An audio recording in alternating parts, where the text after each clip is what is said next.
Good evening, everyone. I'm going to call this meeting to order. And I would like to ask the other Fred if he would be willing to come up and lead us in the Pledge of Allegiance.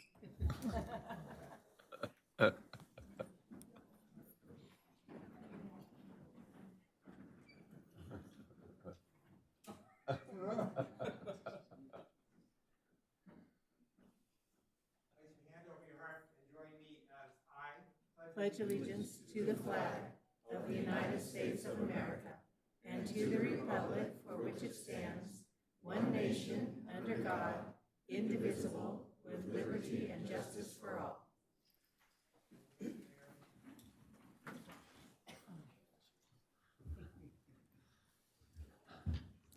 Roll call, please.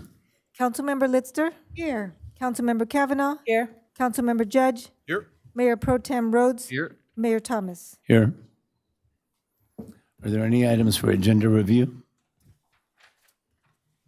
Mr. Mayor, we do have one item. We need to pull item 1D3, the recognition of Gilbert Babago's 20-year service award. Unfortunately, our Public Works Director is not here today, and he would like to be able to do that for him. So we're going to continue that to our next meeting. Mr. Mayor, I move that all resolutions and ordinances presented tonight be read in title only and all further reading be waived. Second. Call for a vote.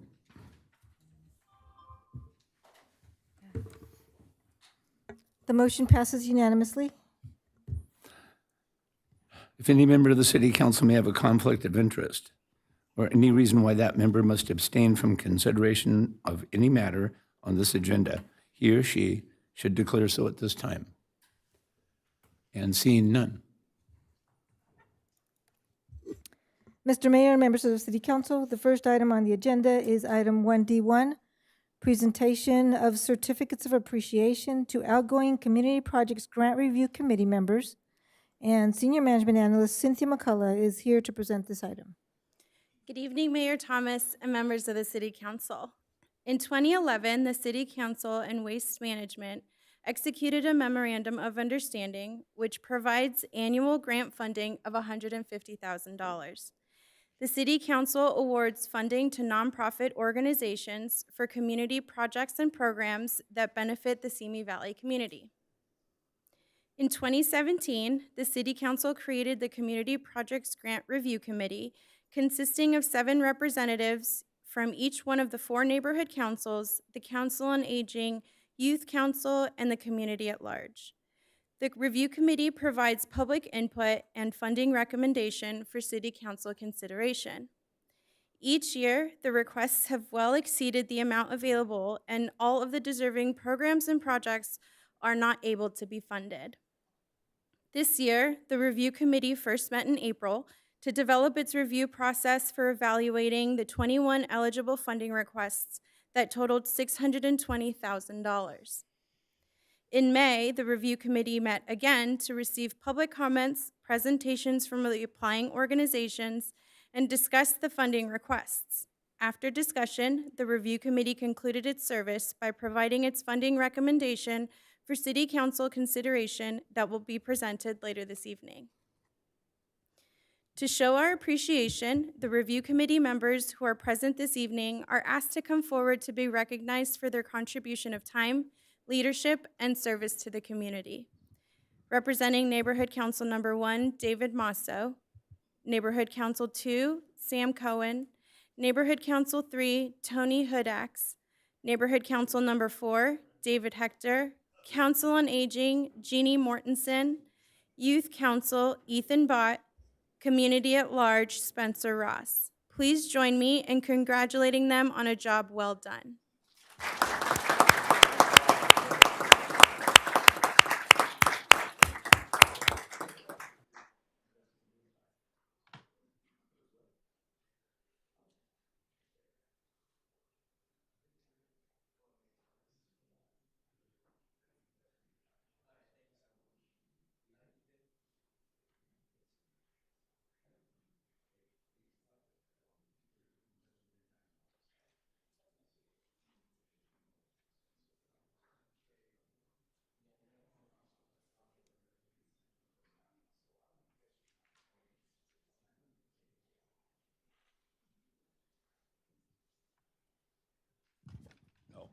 thank you all.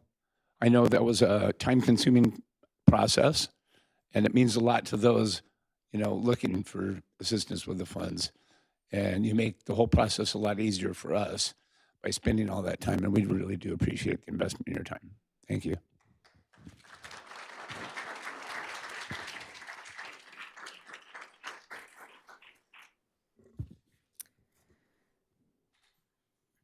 Mr. Mayor and members of the City Council, the next item on the agenda is 1D2, presentation of a proclamation declaring the month of June 2024 as LGBTQ+ Pride Month. And Senior Management Analyst Heidi DiNardo is here to present this item. And accepting the proclamation is Ty Gutierrez and Unique Doughton. Go ahead and come on down. Good evening, Mayor Thomas and members of the City Council. Tonight, the city is celebrating the diversity, resilience, and contributions of our LGBTQ+ community. And we are recognizing the month of June as LGBTQ+ Pride Month, and I'll read the proclamation. Whereas on June 28, 1969, the LGBTQ+ community took a brave stand for human rights at the Stonewall Inn in New York City, marking a monumental step for LGBTQ+ equal rights. And whereas each June, cities and towns throughout the United States celebrate LGBTQ+ Pride Month to acknowledge the bravery it takes for LGBTQ+ individuals to come out as their true selves, build community, and promote equal rights for all.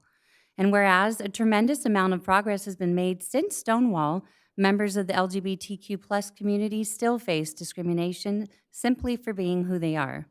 And whereas Pride Month offers the community an opportunity to reflect upon the discrimination and violence that LGBTQ+ people have endured, while celebrating and embracing the work of individuals and organizations who continue to fight for equality for all.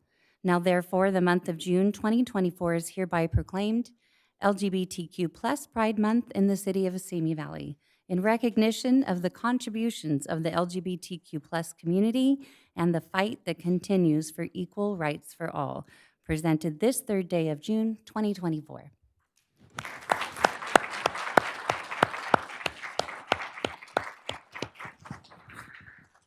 want to thank you guys for being here, representing. And it's important. Would one of you like to speak, or? Thank you so much. Thank you to Mayor Thomas.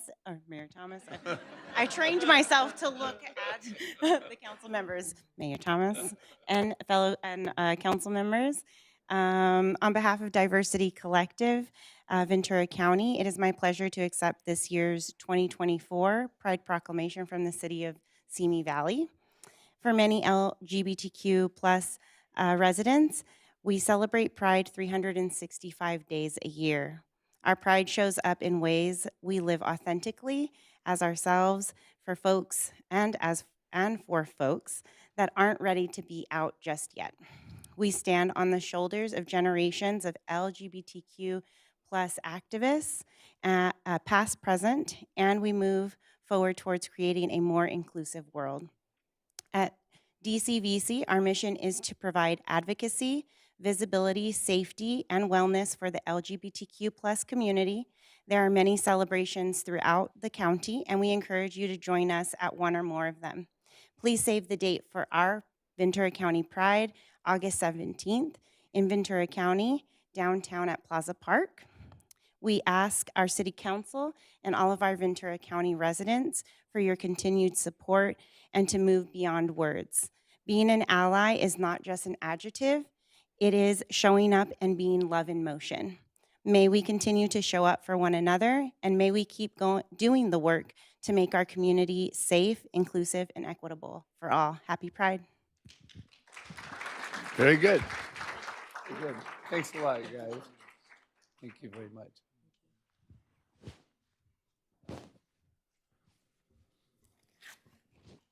Mr. Mayor and members of the City Council, next on the agenda is item 1D4, presentation of a proclamation declaring June 19th as Juneteenth. And Police Chief Shorts is here to present this item, and accepting the proclamation is Officer Tyler Williamson.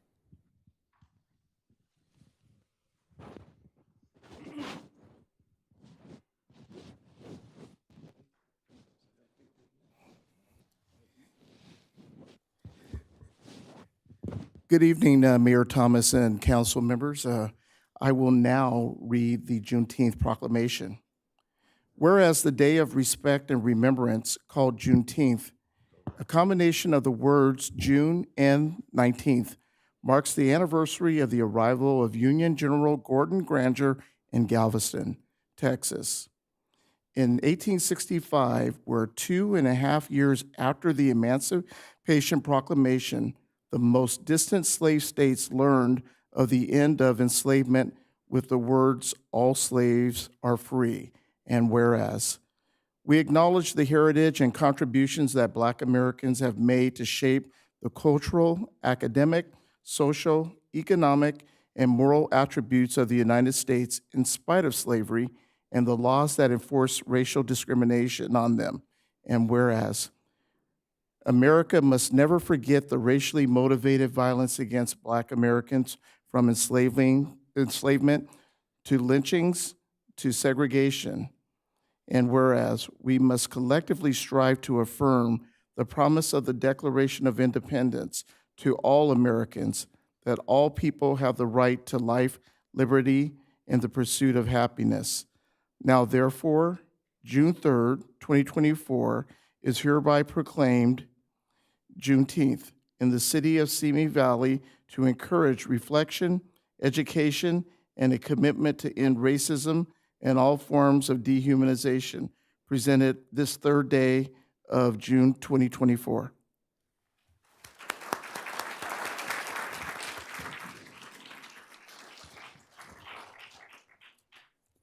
Well, listening to those words, I hope someday that everybody can treat their fellow human beings like I have my entire life, solely by their actions. So, thank you very much.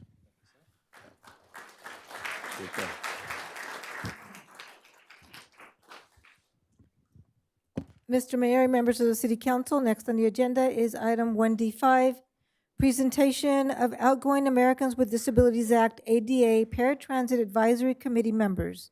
And Deputy Public Works Director of Transit Ben Gonzalez is here to present this item.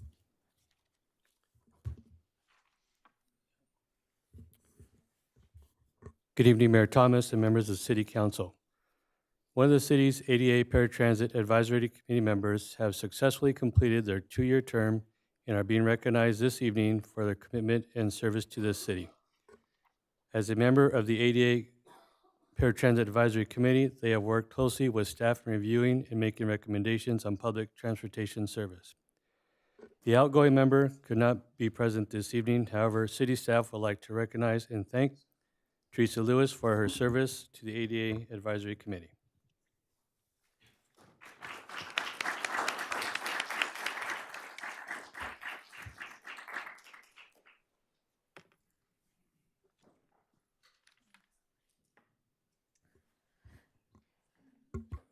Mr. Mayor and members of City Council, next on the agenda is item 3A1, Appointment of Americans with Disabilities Act. Oh, I apologize. Public statements on appointments, special presentations, and informational reports. We have no speakers for this item this evening. Thank you. Next item on the agenda is item 3A1, Appointment of Americans with Disabilities Act ADA Paratransit Advisory Committee members. And Deputy Public Works Director Ben Gonzalez will present this item. Okay, good evening again, Mayor Thomas and council members. A recent recruitment was conducted to fill the terms of 4 members and 1 alternate position on the Americans with Disability Act Paratransit Advisory Committee. On May 22nd, Mayor Thomas and Councilmember Judge interviewed 5 applicants and nominated 5 new members for the appointment to the committee. The nominated individuals are not present tonight. However, I will announce their names for the mayor and city council members. Isabel Huerta, Rebecca McCann, Ruth Laurel, Mary Elaine Beatty, and Leanne Ford. It is recommended that the city council approve and the mayor appoint the candidates nominated to the ADA Paratransit Advisory Committee. This concludes staff report, and I'll be happy to answer any questions. Councilmember Lister. No questions, but happy to make a motion. Appreciate the 5 people willing to serve. Second? Call for a vote.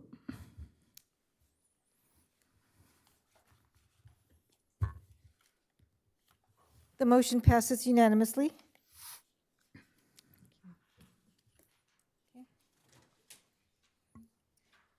Mr. Mayor, members of the City Council, next on the agenda is item 4, public statements.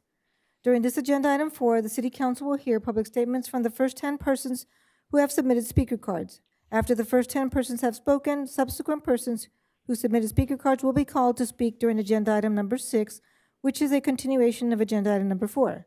Agenda items 4 and 6 are times allotted for public statements on all items other than public hearings, appointments, and informational reports. Speakers will be called on in the order in which the card was submitted to speak for this public statements item 4 for a period of no more than 3 minutes each. Persons addressing the City Council are requested to state their name and community of residence for the record. Mr. Mayor, unless you have any more comments, we can begin public statements. Please proceed. Thank you. Nikki Leon.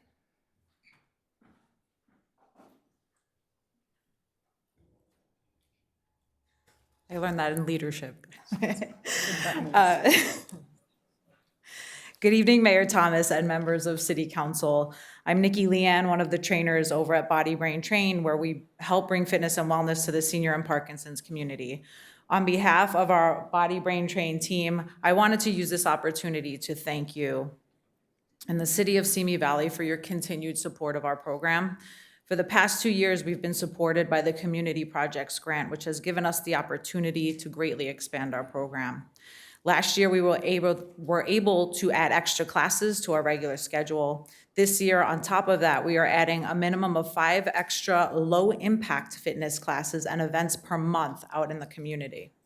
We have brought fit drumming to 2 new venues, the United Methodist Church and the Simi Valley YMCA, which we'll be teaching at in a few weeks for their senior communities. We will also be teaching fit drumming at the Simi Valley Senior Center weekly instead of monthly, and we'll continue to bring Youngshin Fitness to them as well. We continue with our Parkinson's support group, and we have also found an amazing new Qigong instructor that will be coming in to teach on a regular basis. Next week, we will be holding our next senior social at Body Brain Train, which will be a sip and paint event, non-alcoholic.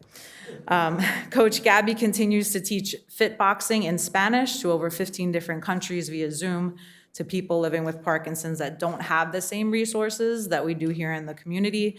And we continue to work with the Parkinson's Foundation to spread the importance of movement among people living with Parkinson's. Gabby and I are both excited to be meeting with a gym franchise this fall to test pilot our Body Brain Train certification program that will bring our senior fitness curriculum into more gyms across the nation. As it's still in its very early stages, we will be able to say it all started here in Simi Valley. Again, thank you for your support. Because of you, we continue to help a sometimes overlooked population that we will all be a part of one day. Thank you.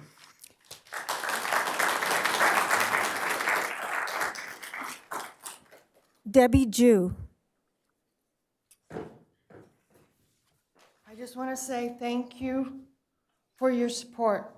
I've had Parkinson's for 18 years, and I've been to all kinds of programs, but this is the best, thanks to your support.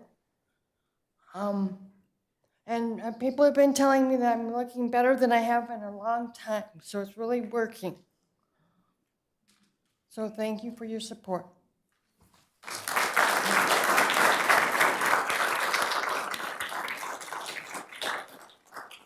Bob Stotts. Good evening. My name is Bob Stutz, and I have Parkinson's disease.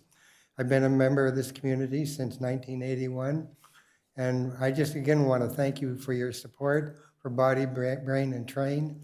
It's made a big difference in my life and the life of my family, and I've had it for 7 years, but I just want to say from the bottom of my heart, thank you so much.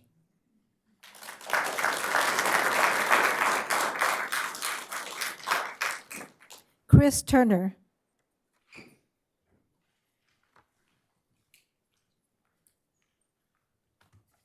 Good evening, Mayor Thomas and councilmen. My name is Chris Turner, and I'm the branch manager at the Simi Valley Family YMCA. You probably know my colleague Danny back there. We recently applied for the Community Projects Grant for our Safety Around Water program, and I wanted to just highlight why that program is so important to us. I do want to say thank you to the committee for all of their efforts. It's not an easy decision to decide between so many different important nonprofits. Did you know that one formal swim lesson reduces the chance of drowning by 88%? Drowning is the leading cause of death for children between the ages of 1 and 4, and it's the second leading cause, accidental death, for children between the ages of 5 and 14. We believe that our Safety Around Water program is essential to our community, especially for those who cannot afford swim lessons. This program is free. We would be expanding our program to over 280 children with the potential of saving hundreds of lives from drowning. I just want to thank the council for your support of the YMCA throughout the years and for future years. And we hope that for future opportunities that we will be considered. So thank you for your time and good evening.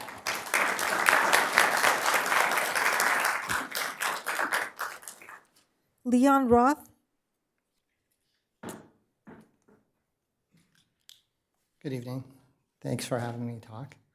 I just wanted to say I've been part of Body Brain Train for about 1.5 years. It's done a tremendous job for me personally, but I watch everybody in the classes and they're doing it all better. Nikki and Gabby have a tremendous program, and we really want to thank you for all your support. The past few years I've been watching, and I really appreciate it. Thank you very much.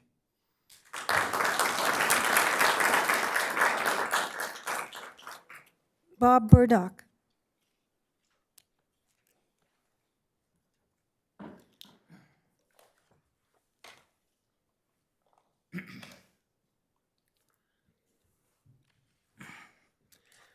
Thank you for letting me speak.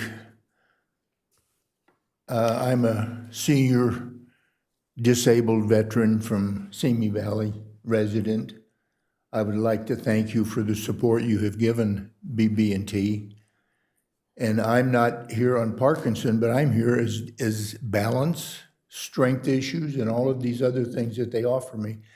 I have not been able to find any support like they give us. And I want to thank you for the support you've given them and ask you to continue with that support. Thank you.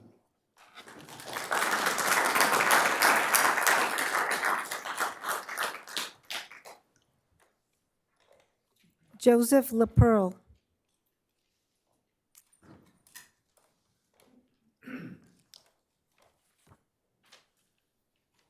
Okay, do I press a button or you guys press the button?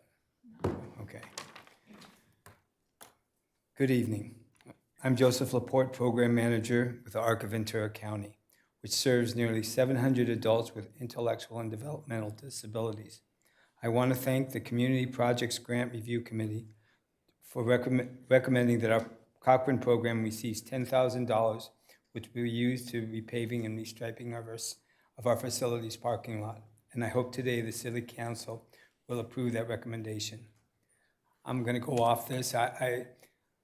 I just want to say that thank you. I can't believe so many nonprofits. You people are unbelievable, unbelievable. I worked for Anheuser-Busch for 30 years, and everything was the bottom line, how much beer we got out the door. And then when I came to the ARC, it's amazing that you people work with people. That's the bottom line. And I just want to thank you. The ARC has made me a better person, and you guys have made me a better person. And God bless all of you. And we're having an open house. We're having an open house, and we'll be celebrating the 70th anniversary of the ARC serving individuals with intellectual and developmental disabilities. We will share information to our open house at both our Cochrane and our LA program on our website. We hope the members of the City Council and members of our community will join us. I can assure you that if you come to one of these programs, you will leave with a smile on your face. Have a great day, and thank you for all you guys do.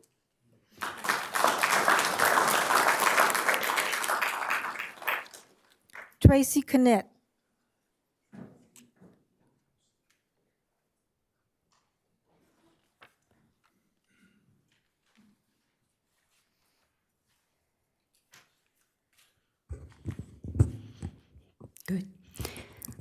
Mr. Mayor, City Council, I came before you last year and you were gracious enough to award us $10,000. I represent the Stillwaters Food Pantry at Shepherd of the Valley Lutheran Church here in Simi Valley where I live. When I came before you last year, I had told you how many people we had fed in 2022. In 2023, we fed 3,300 more people than we did the year before. This year, I'm coming before you because I need a new freezer. I am dealing with 3 miniature freezers feeding 250 families a week. I need a second commercial-sized freezer, and I also need new tables. Our tables are 25 years old, and they just fall apart when I take them out of the rack. The remaining funds will go for definitely supplementing food. We have noticed that it started at the beginning of the year that our store donations are down quite a bit, and our numbers just keep rising. Out of the number of households that we serve, 1/3 of those households have one or more senior citizens living in that house. Many of them come with their caregivers, with their walkers, their oxygen tanks, and their service dogs. All are welcome. This year, you are granting me a little bit more than you did last year, and I really hope that you guys give it to us. So, thank you.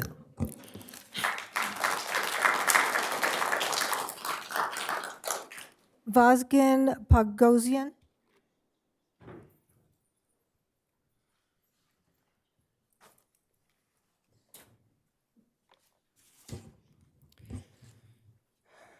Good afternoon. Good afternoon, honorable council members, and good afternoon, City Attorney Algeria Ford. Dear council members, I appreciate you listening to my concern here today. I have in the past emailed all of you, and some of you even twice. I have left a voicemail with the city clerk requesting to speak with you, and I have not received any response.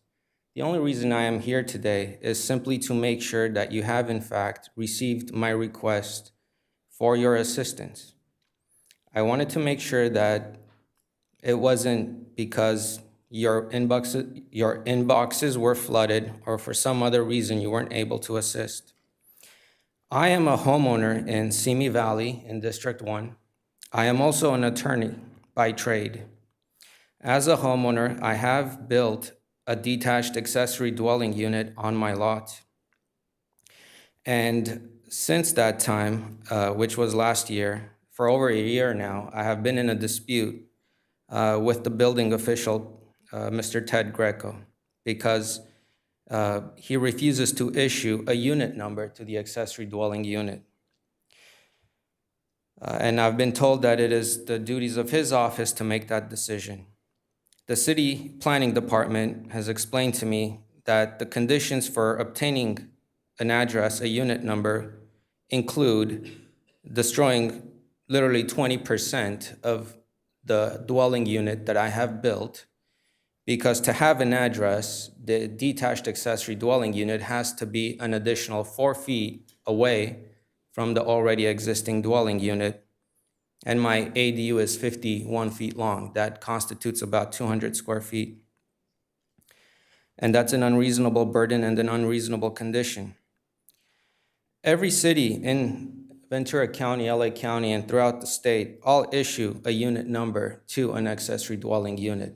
It does not need to change title. I'm not trying to make it a condominium. I'm not trying to do anything other than have a unit number issued by the city and registered with the fire department, the police department, and the United States Postal Service.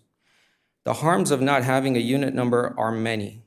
There are Ventura County fire standards that require that every dwelling have a unit number and that it be visible from the street and that it be registered with them. If someone has a heart attack in the dwelling unit or there's a robbery or any need to call 911 First responders need to know which dwelling unit to enter. There cannot be confusion. They cannot enter the wrong dwelling unit. That would cause a lot of problems. My father, who used to live and rent in the ADU, has a heart condition. And he did, in fact, in the past, call 911. And the first question always asked was, what is the address? I can foresee a lot of liability to the city if there is a delay in response times from fire department, paramedics, police department under these circumstances. I am informed by the planning department and other city departments that there are over 500 of these types of ADUs with thousands of people living in them or owning them. And I also understand that one of the roles the city council can play is to help in communications between residents and government officials. I have had very great difficulty in communicating with the city officials. There is no benefit of any kind that has been articulated to me by Mr. Ted Grech or anyone else for refusing to issue an address, none. But the harms are many. The only articulated response that I have received is that Mr. Ted Greco wishes to treat accessory dwelling units as accessory structures, which are sheds and gazebos and other such structures.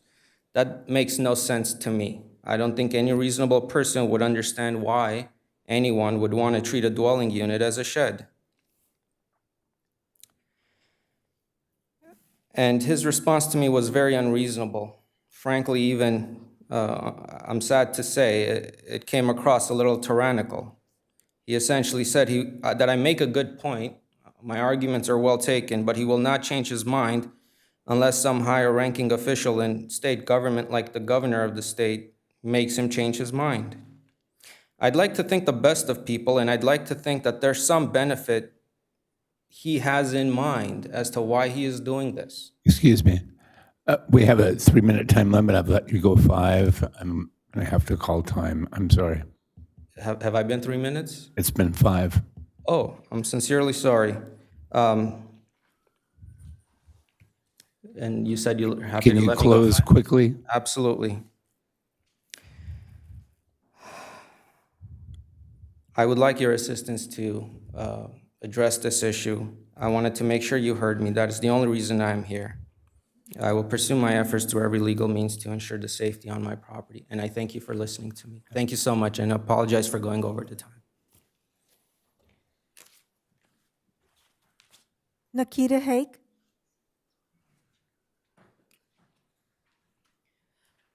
Good evening, everyone. My name is Nikita Hake. I'm a resident of Simi Valley, and I'm also the Director of Marketing for Big Brothers Big Sisters of Ventura County.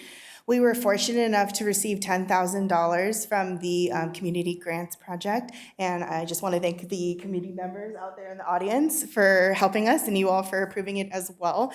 For those who might not know what we do, we mentor youth all over Ventura County. Typically, the youth that we mentor are facing adversity. That could be single-parent household, low socioeconomic status. They have been exposed to drugs, violence. They're in the foster system, the probation system. So these kiddos really do need someone in their corner to support them, teach them, learn with them, laugh with them, have fun with them. So this money is definitely going to go towards investing in our future and the future of the youth in our community. And not only am I a resident of Simi and part of the agency, but I'm also a mother of one of the littles in our agency. Her name is Ariana. She's 7. She is here in Simi Valley at the site with Monet over there. And every Thursday, my daughter says, I want to go see Miss Monet. I'm so excited. She loves going. They have a lot of fun together. They learn together. And she's going to be matched with a big sister soon. So she's very excited about that. And she's excited to learn from her big sister. And she also said that she's excited to teach her big sister some stuff. So we'll see how that goes. But again, I just wanted to thank everybody for your support and belief in what we do. And I hope everyone has a great night. Thank you.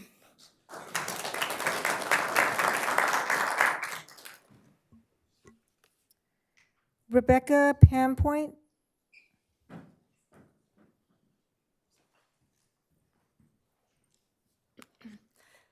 Good evening, City Council members. I'm here on behalf of Pathpoint in support of the $10,000 recommended funding from the Community Projects Grant. Pathpoint is a 501c3 nonprofit that supports people with intellectual and developmental disabilities and people with behavioral health diagnoses to live the life they choose. In Ventura County, we serve over 320 community members with developmental disabilities through employment, residential, and day services. Our philosophy is really that people with disabilities belong in the community as valued friends, neighbors, coworkers, and community members. With funding from the City of Simi Valley, we are proposing a project titled Developments to Discoveries, which will provide a variety of upgrades, furnishings, and curriculum and technology for our Discoveries Day service in Simi Valley. Through this investment, our goal is really to provide a high-quality environment for 37 to 45 participants with disabilities, equipped with the tools and resources that they need to learn new skills, build relationships, and ultimately live the life they choose. In addition to the 37 to 45 people served, approximately 75 to 150 family members will also benefit as their loved one has access to the services that they need to thrive. 92% of the people in Discoveries are Simi Valley residents, and Pathpoint has existed in Simi Valley since 1995.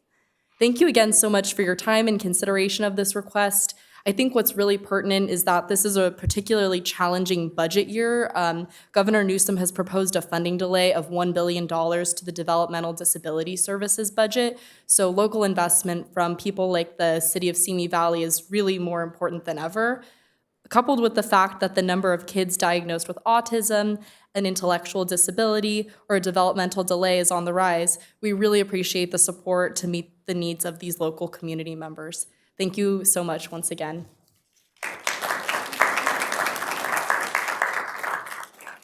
Monet Brown. Hi, I am Miss Monet. I work for Big Brothers Big Sisters. I'm also a resident of Simi Valley. I love my job, and I just want to say thank you so much for allowing us this grant, the Community Projects Grant.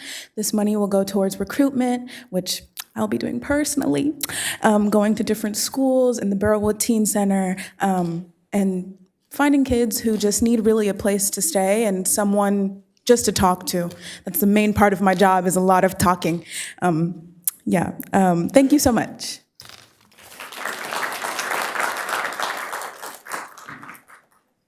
Catherine Stiles.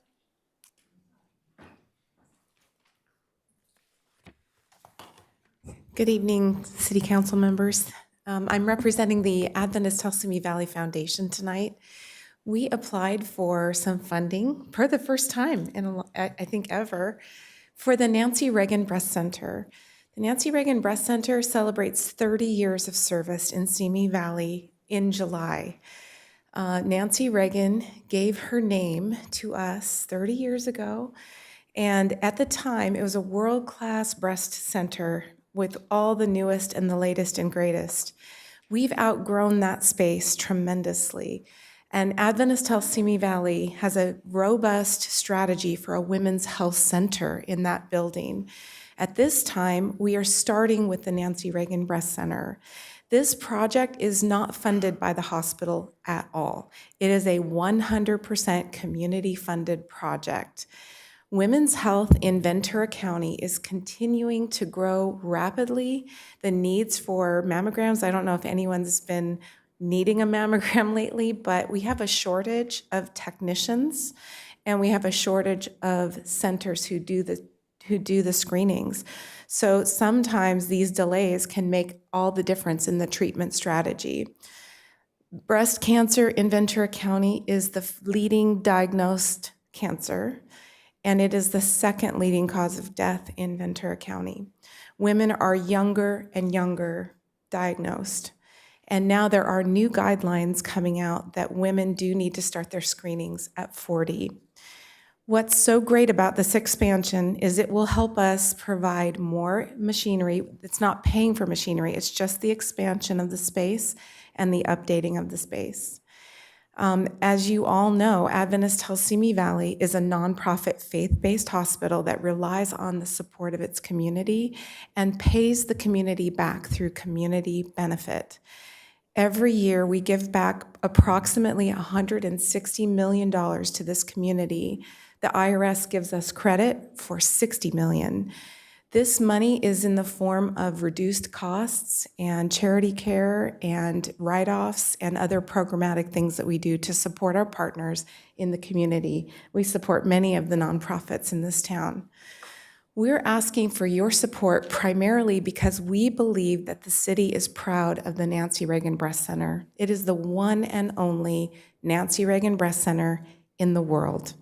And we look forward to making it bigger and better and more modern. And we also look forward to using this as the start of a comprehensive women's health center. I appreciate your support for our request for $10,000. And I look forward to seeing you all at our open house event. Thank you.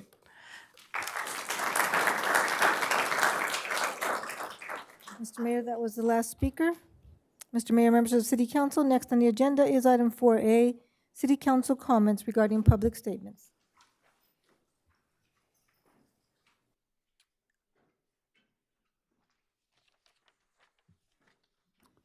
Councilmember Litster. Thank you, Mayor, and thank you to all of you that spoke. I've loved Joseph's comment that he's in a room filled with committed nonprofit members that are making such a huge difference, and I think we just saw that in the comments that we just had, and so thank you to all of you. And I've learned a few things. I always thought it was body brain trained, but it might be BBT now that now that Bob has spoken. But thank you for all of you that are involved in that lovely program as well. I want you to know that we heard all of you, and it's going to be a very fun discussion later, I know, when we talk about these grants, and it's wonderful that we can benefit a variety of groups. And so stay tuned. I think there should be good things for everyone here. Mr. Okay, I'm going to say your name wrong, but thank you. I did see a note that you would call today, Mr. Papa Vazian. I'm sorry. Thank you. Anyway, and I'm happy to give you a personal call, and we could speak more about it. So I apologize I didn't return the call today yet, but thank you. I did also want to thank Catherine. I had no idea, Stiles, where'd you go? There you are. I had no idea that this was the one and only. I just assumed it was one of many. I had no idea that this was the only one and only Nancy Reagan Breast Center. So thank you for sharing that with us and making us feel even more important as a city. And so happy that we can be a little part of that expansion. I think for now that those are my remarks, but again, looking forward to the conversation later. But thank you to everyone in this room. Mayor Pro Tem Rhodes. Thank you, Mr. Mayor. I just also wanted to thank everyone who came down to speak. Coming down and speaking in front of everyone else is often not the most comfortable thing to do. For those that spoke in support of your organizations and issued thanks to the council for the consideration, thank you. Sometimes it's really nice to hear thank you from up here, and we appreciate you coming down and doing that. And then just a note, Nadik, we did receive your messages, and I have I've read them, and I am up on the request, and so your messages are getting through. Councilmember Kavanaugh. Thank you, Mr. Mayor. Just to echo everybody else, thank you all for being here. I wish we could fund every single dollar of all these requests, and maybe at some point in the future, but I doubt it. We can still keep trying every time. Everyone is very worthwhile. Some of the nonprofits I've worked personally with, and I can vouch for them, and others I'd like to get to know better. Excuse me. I'm looking forward to the ARC open house. I haven't been to that, but I've been to the Y and the hospital and Body Brain Train. You guys have been here the last couple of times, and it's been fantastic to see your support and how much farther you've gotten. So even if I didn't mention you, best wishes, and we're so happy. We have such a great nonprofit community in Simi Valley. That's what makes it a great place to live, work, and play. So thank you all. And I also want to thank everybody for coming and speaking tonight, but more importantly, I want to thank each and every nonprofit that we have in this community. the amount of work and the amount of assistance that's done through these nonprofits just make this an amazing community to be a part of. And I want to thank all of you. Mr. Mayor and members of the City Council, next on the agenda is public hearings. This is a time for testimony on public hearings on the consideration of matters as presented on this agenda. Let the record show that due notice was given as required by law, and an affidavit to this effect is on file in the office of the City Clerk. All comments submitted by email have already been provided to the City Council and will be made part of the record. However, they will not be read by the City Clerk this evening. Speakers will be called on in the order in which their card was submitted to speak for this public testimony, item 5, for a period of no more than 5 minutes each.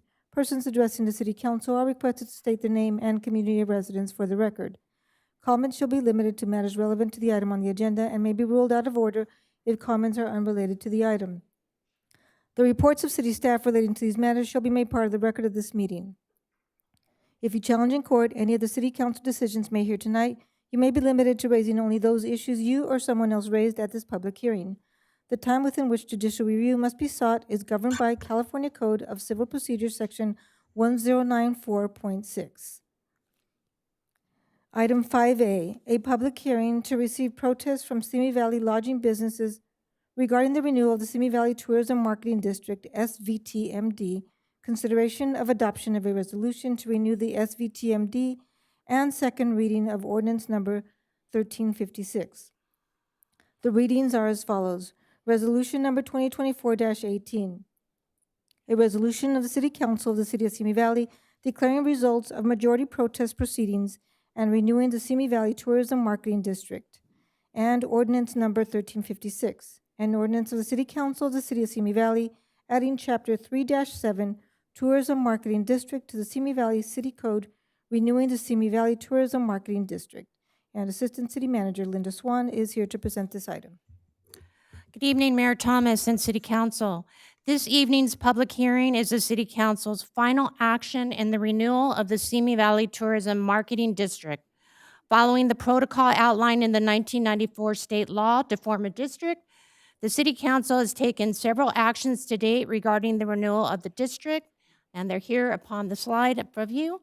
On April 15th, the Council accepted petitions from a majority, that would be 100% of local lodging businesses, requesting renewal of the district, and adopted a resolution of intention. And at that meeting, the City Council established a date and time for a public meeting to receive comments from the public regarding the renewal, as well as a public hearing to receive protests from lodging businesses. On May 6th, the City Council conducted a public meeting to receive comments from the public regarding the renewal of the district, and you introduced Ordinance 1356 to effectuate the renewal. So tonight's public hearing, in accordance with state law, because only lodging businesses are being assessed, only protests from lodging businesses are valid protests in the renewal of the district. If less than 50% of lodging businesses protest this evening, staff recommends the City Council adopt the attached resolution declaring results of majority protest proceedings and renewing the Simi Valley Tourism Marketing District for a 10-year term and conduct the second reading of Ordinance 1356. And this concludes my presentation, and I'm available for questions, and Anthony Angelini from the Simi Valley Chamber is also available. Before we go any further, I need to ask if there's any conflicts or ex parte communications to report. No? Okay. Do we have any questions of staff from council members? Seeing none. At this time, I would like to open the hearing for the Simi Valley lodging businesses in the City Council chambers wishing to be heard on this matter. We do not have any speaker cards, but we do have one from Mr. Anthony Angelini. Did you wish to speak?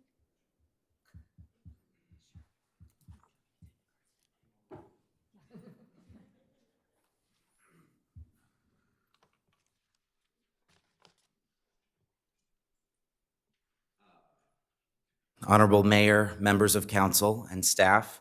I'm Anthony Angelini, For the past 6 months, I've had the privilege of serving as Simi Valley's tourism director. Like Santa Claus, a lot of people do not believe that I exist. They say Simi Valley doesn't have tourism. But nonetheless, here I am. First of all, this has been a long process and a lot of energy has gone into it, and I'd like to personally thank Mayor Thomas and Assistant City Manager Swan for their guidance and all of the work that they put into getting us to this point tonight. You will be asked to vote on the final 10-year district term for Simi Valley's Tourism District. Council members, last time I was before you, I spoke a little bit about the past. I mentioned that we had won back the unanimous support of all of the hotels in town. I mentioned that we were in a healthy financial position with a surplus and a responsible way to spend it. I may have mentioned that we capitalized on the success of recent events like the Little House on the Prairie Festival to fill the hotel rooms and also to support local businesses. In the half a year since I've been in this position, we've dedicated ourselves to transparency. We've focused on getting the community we serve behind us. I can say with confidence, we have repaired the tourism district completely. Council, we did it, we fixed it. Look, when it comes to drama and complaining, I'm Simi Valley's resident Larry David. I love to complain.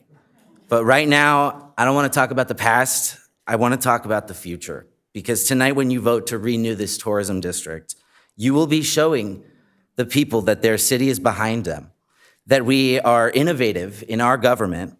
You will be showing local industries that the city wants them here, whether it's the film industry, the wedding industry, sports, the Olympics, the World Cup, a major corporation that's coming here to relocate.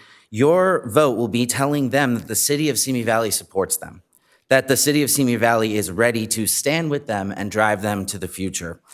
That is what a tourism district says to the world. Visit Simi Valley. We want you here. Council members, I will lead Simi Valley's tourism industry into the future. I will do it responsibly with a dedication to communication and stakeholder input, and most importantly, with love for the community I serve, I live, and where my wife and I are raising our 2 daughters. They believe that Santa Claus exists. Let's show them that the tourism industry in Simi Valley exists too. Let me do this for them. Let me do it right, and let me do it with your vote tonight to renew Simi Valley's Tourism Marketing District for a 10-year term. Again, thank you very much.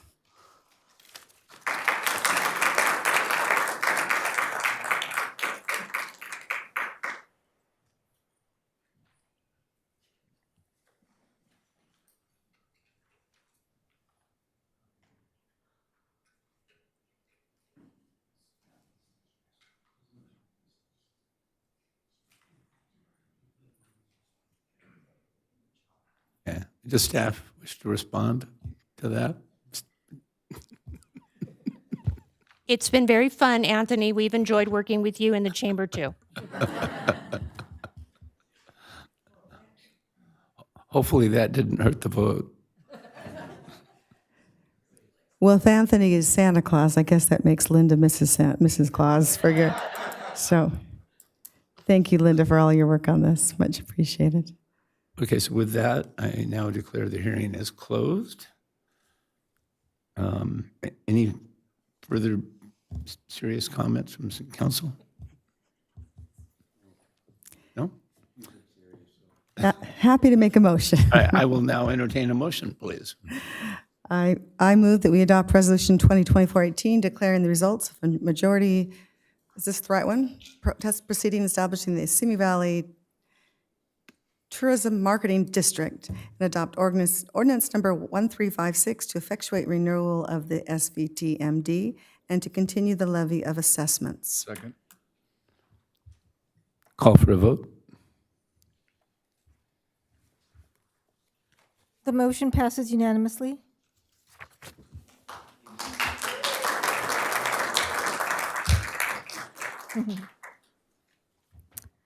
Mr. Mayor, members of the City Council, next on the agenda is item 7, the consent calendar. And there are 3 resolutions for your consideration this evening. Consent item 8, resolution number 2024-19, a resolution of the City Council of the City of Simi Valley acting in its capacity as a legislative body of Community Facilities District number 2004-1 of the City of Simi Valley Town Center Project, authorizing the levy of a special tax for fiscal year 2024-2025. And consent item 9, resolution number 2024-20, a resolution of the City Council of the City of Simi Valley establishing appropriations limit for fiscal year 2024-25. Consent item 10, resolution number 2024-21, a resolution of the City Council of the City of Simi Valley adopting the 2024 update of the Program for Public Information Plan to be part of the city's National Flood Insurance Program activities.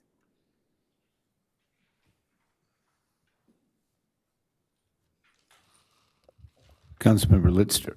I just have quick questions on item number 4, but if you'd like me to move items 1 through 3 and 5 through 10 at this time. happy to do Second. so. Call for a vote.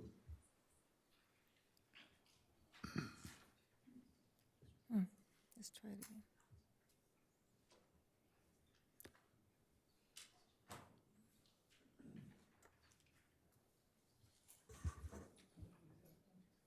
I did it. Reset. The motion passes unanimously.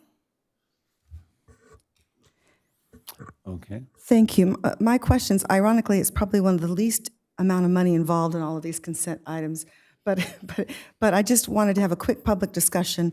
This is about the contract amendment for the Armed Forces Banner Program, where we put up those lovely banners that recognized our armed forces, both retired and active. It was very interesting reading through that report. It looks like basically we are renewing this contract. There's about 120 banners that can be put up every 2 years or budgeted for. At least that's what appeared in the report. My curiosity is how many, first of all, just kind of how many do we actually have? Do we even know that figure? And does it utilize all of this budget? And then really what's driving this too was a comment with the Cultural Arts Commission with a desire to put up maybe some banners near the Cultural Arts Center that promoted the cultural arts programming in that specific area. And the question whether or not that banner, I mean, is there any way that could be tied? I realize this is specific to armed forces, but could it be part of this contract if the body so moved, not tonight because it's not agendized, but does that make sense? Let me take a stab Follow at it. my questions? Okay. Thank you. So in contracting with this company, we certainly could do a change order to allow them to install other banners for other purposes. So we certainly could do that. I think you first said, do we actually have 120 up? I don't think so, but we have that amount available. And they do rotate as they become weathered. They get changed out, and some people choose not to renew, and some people will have new ones come in. So it's on a kind of a rotating basis as well. And I'm sorry, now that just leaves the question, choose not to renew. Is there a fee involved by It's family? a donation, if I remember. Just a Lori. donation? Yes. Okay. Yeah. Lovely, okay. Okay, I think I understood. So it's a so if- maybe that the contract could be modified, we just need to, It certainly could. okay. Yep. Okay, thank you. Happy to move, I just had one more question. You brought that up. You mentioned retired. I believe it's active service only?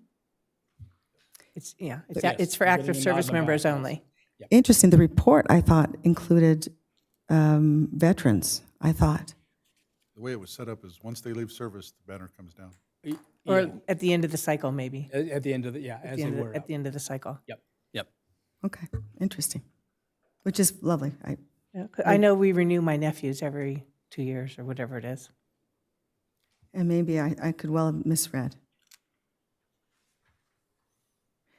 Oh, it says request by residents for active or fallen military personnel. Oh, That was it, I'm that sorry. makes sense, yeah. That's different, yeah, thank you. Okay. Can I get a motion? Please, I move that we pass item 4, consent calendar. Second. Call for a vote.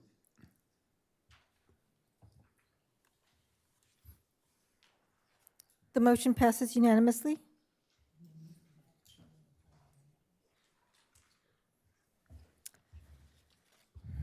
Mr. Mayor, members of the City Council, next item on the agenda is 9A, award of fiscal year 2024-25 Community Projects Grant Program funds. And Senior Management Analyst Cynthia McCullough is here to present this item.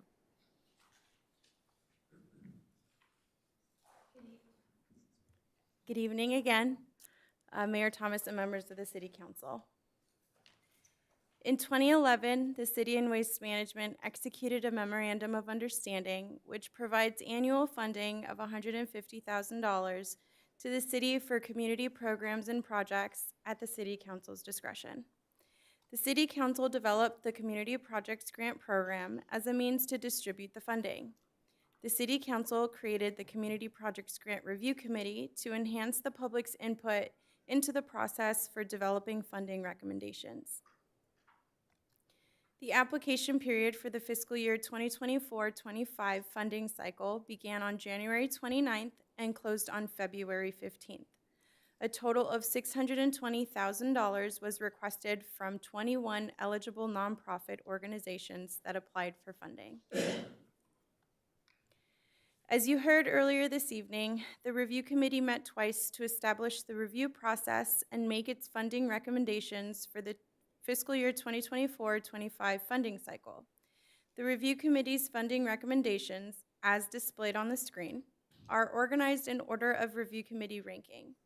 The review committee has recommended the following 13 agencies receive funding: Shepherd of the Valley Lutheran Church, the Samaritan Center, Free Clinic of Simi Valley, Sarah's House Maternity Homes, Adventist Health Simi Valley Foundation, Cancer Support Community, PathPoint, Simi Valley Cultural Arts Center Foundation, the Arc of Ventura County, Body Brain Train, Many Mansions, Big Brothers Big Sisters of Ventura County, and Simi Valley Girls Softball.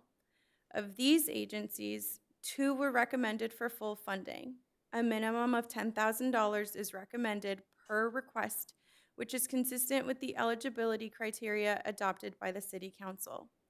The review committee's funding recommendations attempted to maximize funding to as many agencies as possible, considering the needs of the community while also recognizing that many deserving organizations and worthwhile projects would not receive funding. This concludes the presentation. Staff and many of the applicants are available if there are any questions.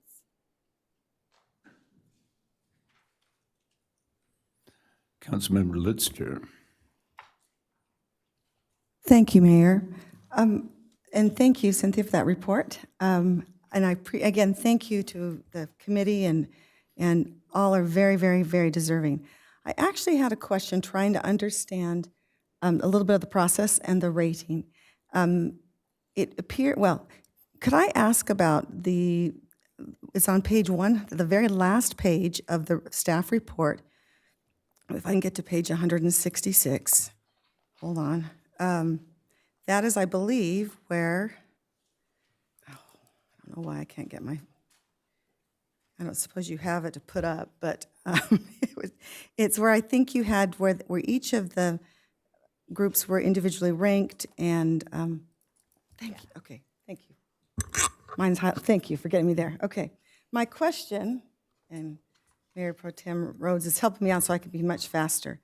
I noticed that there's basically agency points that were assigned, and it appears, and looking at it, appears that what was interesting to me is that the top 2 point getters appeared to be organizations that are providing food, at least, and serving the hungry and the needy. And I mean, they all are needy, but I thought that was very interesting.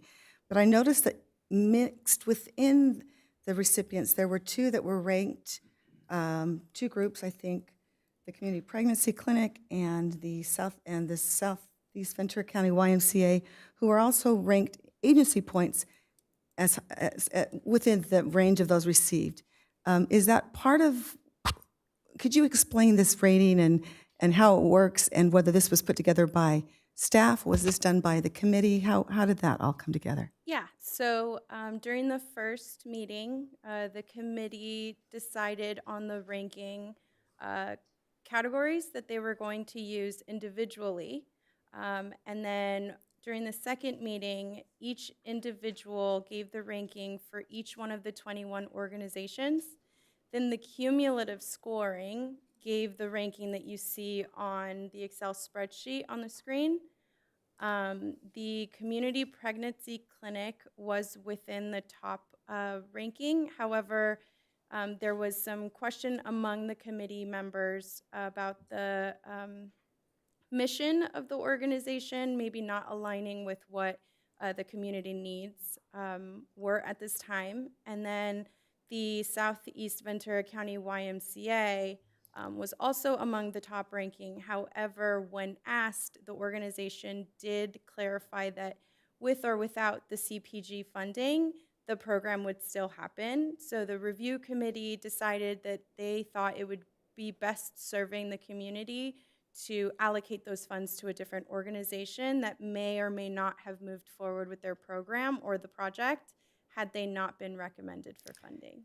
Did they ask that question of all the other groups?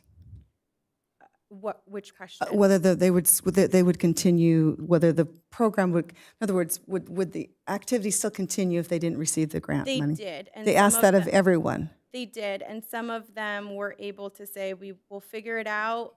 Some do have funding coming from other sources, not just CPG, but they were clarified that if they received recommendation for the funding, if they were able to take less than what they had applied for, and most organizations said that they would make do with whatever they were recommended for. Okay. Okay, so wonderful. So if I can go back, thank you, to my notes. A couple of questions, and then I'm going to just have a discussion about something.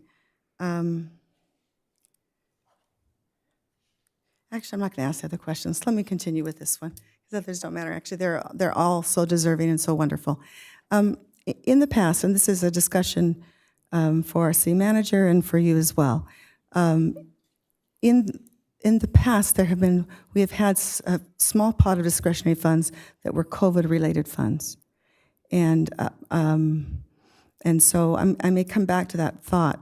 My question is because as I read through the report, as I read through the YMCA's report, or ask, personally, I think as a mother, that was my number one fear, that my children would be near water and that they would drown.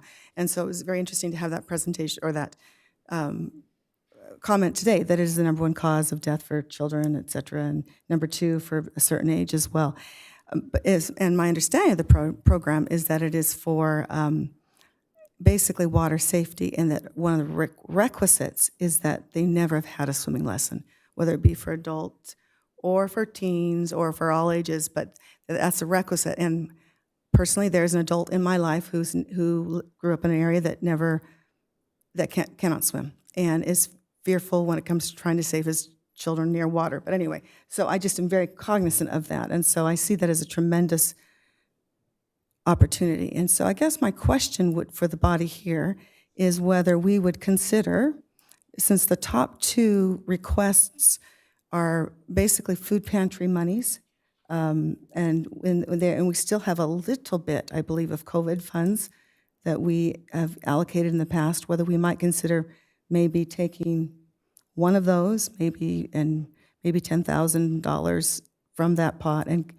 possibly consider including the YMCA's swimming grant request. So I put that to the body here, and maybe, Brian, you could articulate whether those funds actually exist, because I don't want to make any discussion when something isn't really available. So I believe you're referring to the COVID Recovery Fund monies that we have. Thank you, yes. It was the former ARPA money that converted into general fund money, but we still try and allocate it to COVID-related funding items. And if you're looking at shifting $10,000, that pot of money could certainly fund that. Now, I recognize, and the top two, Shepherd of the Valley Lutheran Church, which is very needy, the Freezer Samaritan Center, that also was food-related, as I recall. Wasn't it? New commercial gas oven. Yes, that's right, oven. So these are both appliance-related food preparation items. If we were to maybe fund the Samaritan Centers through that recovery fund and consider 10,000, since they were also ranked in the top, I want to be respectful of the discussion of the committee, but since they were within that top ranking, and I guess this is the personal, because I think drowning is is just saving lives is so critical, and if we can possibly reach that direction, I would wonder if the rest of this body would entertain that. May I speak, Mr. Mayor? Sorry. Okay. Please. I just had a question. That's a great idea. We do have a little bit of funding to do. The more we can spread out, the better. My question would be to the YMCA. Can I ask them a question? Sure. Okay. So the program that you offer, is it open to anybody? Yes. And at no cost? That's what I just want to clarify. Thank you. I would second your idea. If that's the case, then unless there wants to be further discussion, I would happy to make a motion, but is there anyone that wants to weigh in or discuss? Well, the question I have is, it appears to me, and I might be wrong, that some of these organizations are for the entire county and some are specifically for the city. And my understanding was this was designed to serve the city of Simi Valley. I don't know where that delineates. There is so in your packet, each one of the applicants files an application, and tired eyes, apologize. One of the questions, help me out here, Cynthia, which? So it's on the screen, the eligibility criteria. Oh, there you go, thank you. So they're required to answer that question also in the application, demonstrate the eligibility, how much of it is funded, but to making sure that it meets the qualifications for the funding. Okay, so all of the applicants? Okay, or those chosen. Okay, great. Any other questions? So I would make a motion that we consider moving the Samaritan Center grant to funding source to be from the COVID recovery funds, and thereby freeing up $10,000 to be used for the Simi Valley YMCA, is what I'm going to call you guys. Just to be clear, 10,000 or 10,708? 10,700, I'm sorry, 10,007, to make it clean, 10,700, yes.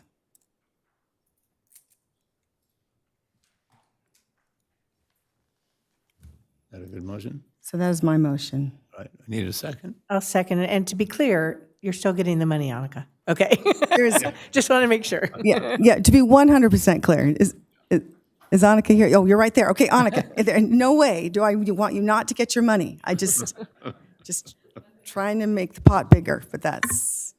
All right, then call for a vote.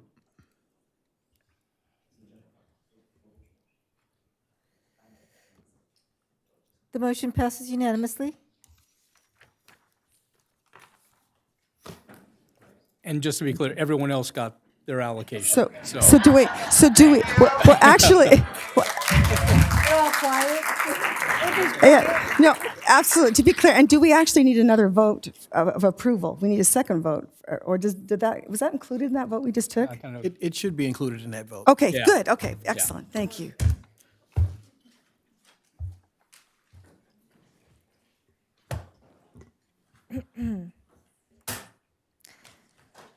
Mr. Mayor and members of the City Council, the next item on the agenda is item 9B. Review and approval of the fiscal year 2024-25 budget, approval of 5-year capital improvement program for fiscal year 2024-25 to fiscal year 2028-29, approval of fiscal year 2024-25 transit budget and programs of projects, and adoption of resolutions. The reading of the resolutions is as follows. Resolution number 2024-22, a resolution of the City Council of the City of Simi Valley authorizing the filing of applications with the Federal Transit Administration and Operating Administration of the United States Department of Transportation for federal transportation assistance authorized by Title 49, United States Code, Chapter 53, and for any Title 23 United States Code and other federal statutes administered by the Federal Transit Administration. Resolution number 2024-23, a resolution of the City Council of the City of Simi Valley, amending resolution number 2023-31 to eliminate the general unit designated job classification and related salary range of printer and rescinding all previous resolutions to the extent that they are in conflict herewith. And joint resolution number 2024-24/297/SA-13/PL-34, a joint resolution of the City Council of the City of Simi Valley, Boards of Directors of Ventura County Waterworks District Number 8, successor agency to the City of Simi Valley Community Development Agency, and Board of Trustees for the Simi Valley Library, approving the fiscal year 2024-25 annual budget and the 5-year capital improvement program for fiscal year 2024-25 to fiscal year 2028-29. And Administrative Services Director Carolyn Johnson and Deputy Administrative Services Director Johanna Medrano are here to present this item. Good evening, Honorable Mayor Thomas and members of the City Council. As Lucy said, I'm Carolyn Johnson, Administrative Services Director. With me today is Johanna Medrano, Deputy Administrative Services Director, Budget and Purchasing, and Cynthia Orsko, Management Analyst. And we're here to present the proposed budget document for the fiscal year 24-25. So the items before you this evening for your consideration are to approve the Simi Valley Transit fiscal year 24-25 program of projects to be forwarded to the Ventura County Transportation Commission for final approval and to be included in the city's Federal Transit Administration grant applications, to review and modify as appropriate the fiscal year 24-25 proposed budget and preliminary 5-year capital improvement program for fiscal years 24-25 to fiscal year 28-29. And there's 3 resolutions. One is adopting the resolution authorizing the city manager to execute and submit the filing of grant applications with the FTA for operating, capital planning, and preventative maintenance assistance funds, to adopt a resolution to eliminate the general unit designated job classification and related salary range of printer, and also adopt the fiscal year 24-25 annual budget and the 5-year capital improvement program for fiscal years 24-25 to fiscal year 28-29, incorporating the previously adopted budgets for the Cultural Arts Center and the Council on Aging. So this evening, we're going to briefly distinguish the city's budget from the annual comprehensive financial report, review the state of the city's general fund, including fiscal policies, discuss the general fund's revenues and expenditures for the last fiscal year, which is fiscal year 22-23, and then go into a forecast of how the general fund is expected to end this current fiscal year 23-24, discuss the current state of the economy and the impacts at the local level, review the proposed annual budget for fiscal year 24-25, highlight recommended projects for the city's capital improvement program, review proposed budgets for the city's enterprise funds, and then take a look at a few examples of what city staff has accomplished during the current fiscal year. So the city has 2 main financial documents that are produced and approved by City Council every year. We have the budget document, which is presented to City Council every June and is effective from July 1st through June 30th. It's a plan of the upcoming fiscal year and developed based on estimated revenues and expenditures.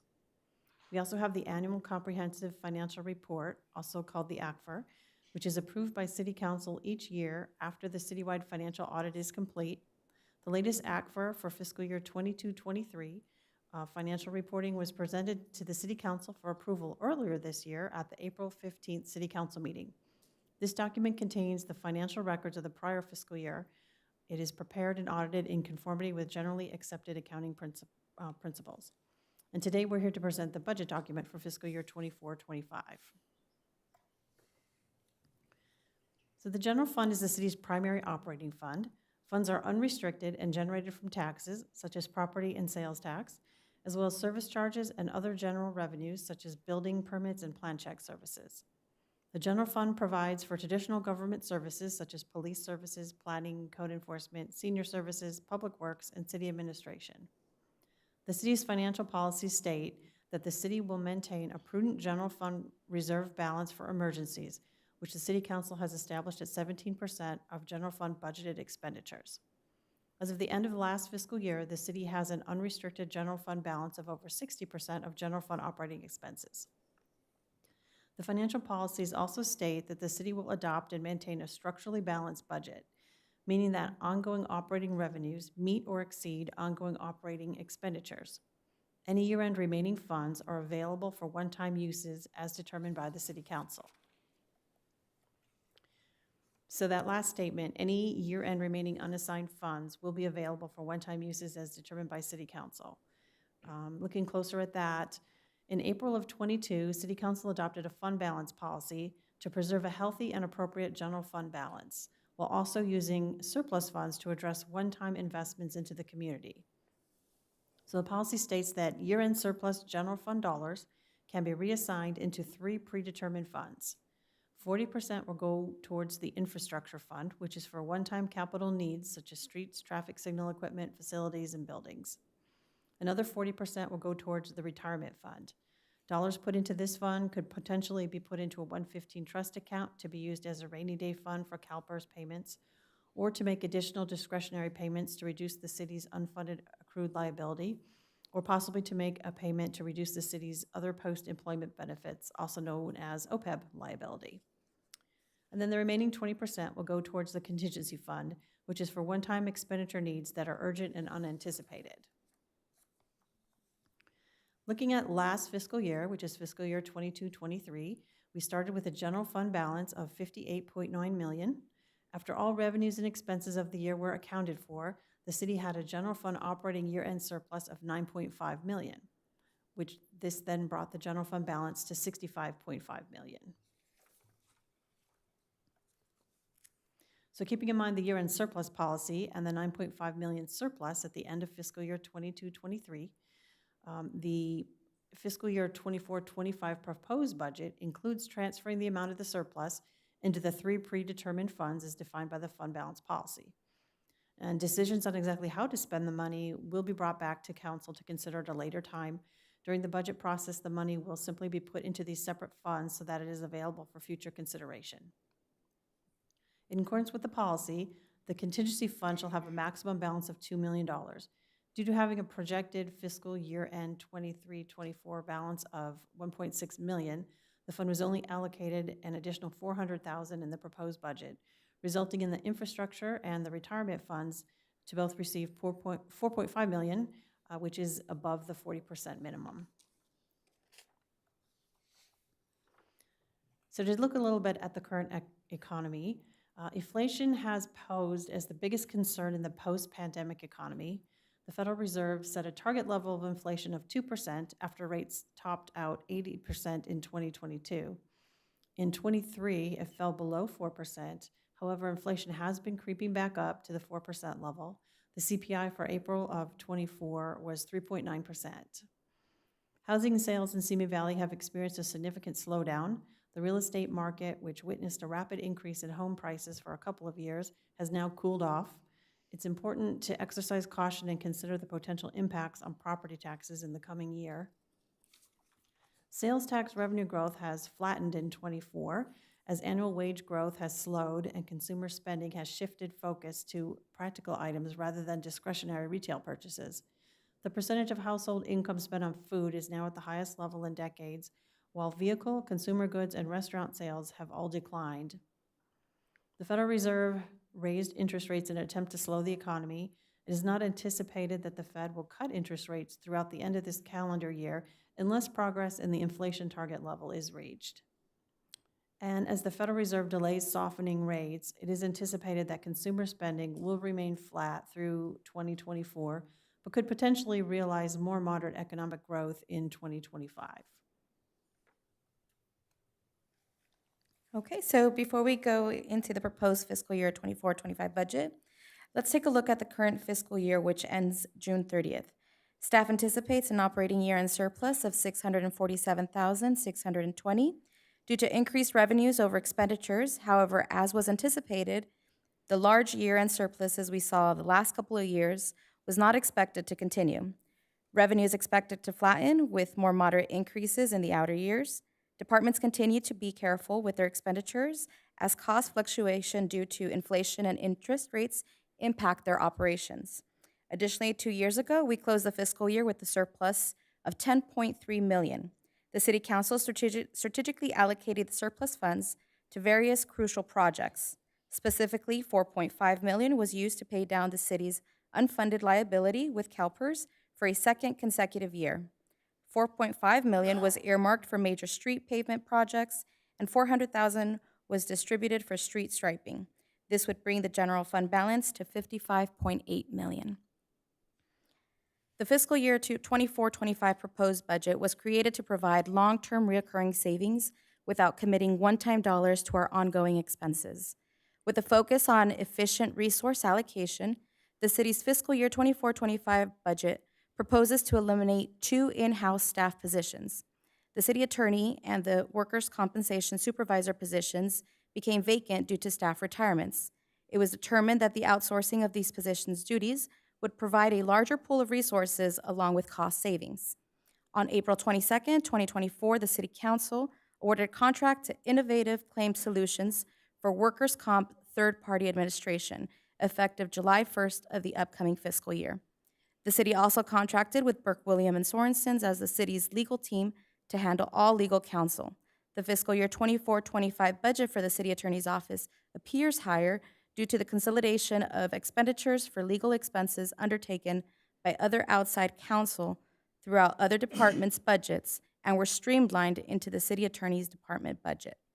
The city also initiated water conservation projects on Tierra Rajada west of Madera and the Simi Valley Civic Center to remove large turf and water-intensive landscaping and replace them with drought-tolerant plants and drip irrigation system, which will result in a significant water and cost savings. These water and cost-saving measures are scheduled to expand in fiscal year 24-25. Lastly, the city continues to invest in its streets and roads. The budget contains $9.1 million for streets and road projects, with $3.2 million coming from the city's portion of Senate Bill 1 state gas tax revenue, $2.7 million coming from the general fund, $1.6 million coming from county, state, and federal assistance, and $1.5 million coming from local and enterprise funds. Some street improvements to highlight in the budget include a $1.5 million budget for major streets, $4.6 million for minor streets and residential, $100,000 for pothole repairs, $530,000 for traffic signal upgrades, $700,000 for slurry seal, crack seal program, $410,000 for the budget rehabilitation projects, $380,000 for street striping and pavement delineation, $50,000 to replace deteriorated street signage throughout the city, $200,000 to repair and replace curb, gutter, and sidewalk, $50,000 for street tree removal. Looking at the general fund's proposed budget for next fiscal year, we are expecting an $88.2 million in revenue, which is approximately $636,000 less than we were estimating for the current fiscal year. The decrease is mostly in the category of transfer-ins, specifically transfers in from the law enforcement grants and the contingency fund. The expenditures for fiscal year 24-25 are budgeted at $87.9 million, which is just over $163,000 more than the adopted budget for this current fiscal year. The increased costs in personnel and services are offset by the reduction in transfers of general fund to other funds such as streets and roads, vehicle replacement, and building improvement funds. I am comparing the fiscal year 24-25 budget numbers to past adopted budgets and not the actual expenditure numbers. Actual expenditure numbers tend to come in lower than budgeted numbers, and comparing budget to actual would not be meaningful. Additionally, estimated actuals include previously funded carryovers. Continuing to look at the general fund, the following chart shows each department's portion of the general fund. You can see here that the police department has 43% of general fund expenditures, with Public Works Department coming in second at 20%. However, if you look at the two largest departments' budgets by all city funds, rather than only looking at the general fund, you can see that Public Works is almost 59% of the entire city budget, with the police department at only 15% and all other departments combined at the remaining 26%. Public Works operates out of the Transit, Sanitation, and Waterworks Fund. The department's overall administration is funded from the general fund. Looking at the general fund forecast, to the left, you can see the 9.5 million surplus from fiscal year 22-23, and the decrease in anticipated surplus funds at the end of this current fiscal year. You can also see money moving forward. The city is not expected to continue to enjoy such large year-end surplus. The city's future budget projections anticipate a more moderate growth path, closer to 2 to 3% growth. As we return to moderate increases, the proposed fiscal year 24-25 budget recognizes the changes in the economic conditions that result in the city's revenue growth leveling off after seeing a large increase over the past few years. Therefore, funds are not being committed to new long-term obligations. Due to many years of well-managed budgetary decisions, the city continues to experience revenue growth at a slightly faster rate than expenditures. The city is in a strong financial position, which will allow the city council to make strategic decisions for the foreseeable future.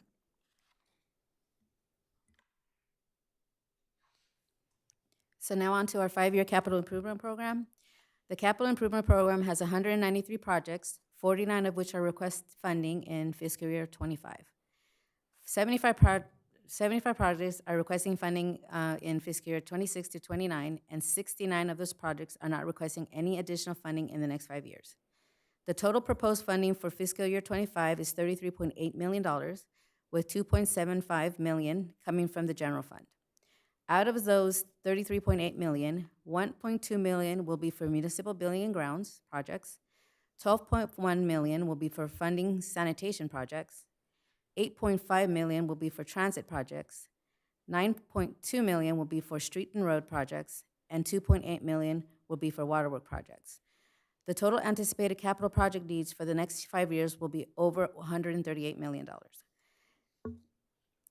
For our enterprise funds, beginning with transit, transit is requesting $18.2 million for fiscal year 25, which includes the $8.5 million requested for capital projects. Those projects requesting funding in fiscal year 25 are for the purchase of 6 electric transit fixed route buses, for bus stop improvements, for a transit center and park and ride lot, for an in-route charging station infrastructure, and for 2 replacement low, no-emission buses. For sanitation, sanitation is requesting $35.7 million for fiscal year 25, which includes $12.1 million requesting for capital projects for 3 funds combined. Sanitation projects requesting funding in fiscal year 25 are sewer line inspection and cleaning projects, digester mixer and heat exchanger installation, installation of secondary classifier 1 and 2, replace grip pumps at the plant, and perform various sewer line repairs in the eastern and western point of the city. For waterworks, waterworks is requesting $48 million for fiscal year 25, including $2.8 million for capital projects for the 3 funds combined. Waterworks projects requesting funding in fiscal year 25 are rehabilitation of lift station pumps, water line replacement, maintenance of district telemetry system, null zone water facilities, water tank repairs, inspections and cleaning, rehabilitation of the waterworks building roof at the plant, Newell and Gilburn Basin, and paving and road repairs at tank sites and pumping facilities. Now on to a few of our staff accomplishments, beginning with city administration. Staff completed an economic development strategic plan to help enhance business retention and expansion efforts, initiated a feasibility study for the evaluation of a proposed amphitheater at the Simi Valley Center, coordinated a voting process for the formation of a new employee bargaining group, the Simi Valley Engineer Association, and began negotiations, streamlined citywide recruitment process to reduce hiring time and attract candidates to public service. This initiated 65 recruitments and the process of 2,907 employment applications. distributed over $34,000 in rental subsidy to local nonprofit and art organizations through the Cultural Arts Center, Performing Arts Recovery Grant, and expanding the grant through 2024.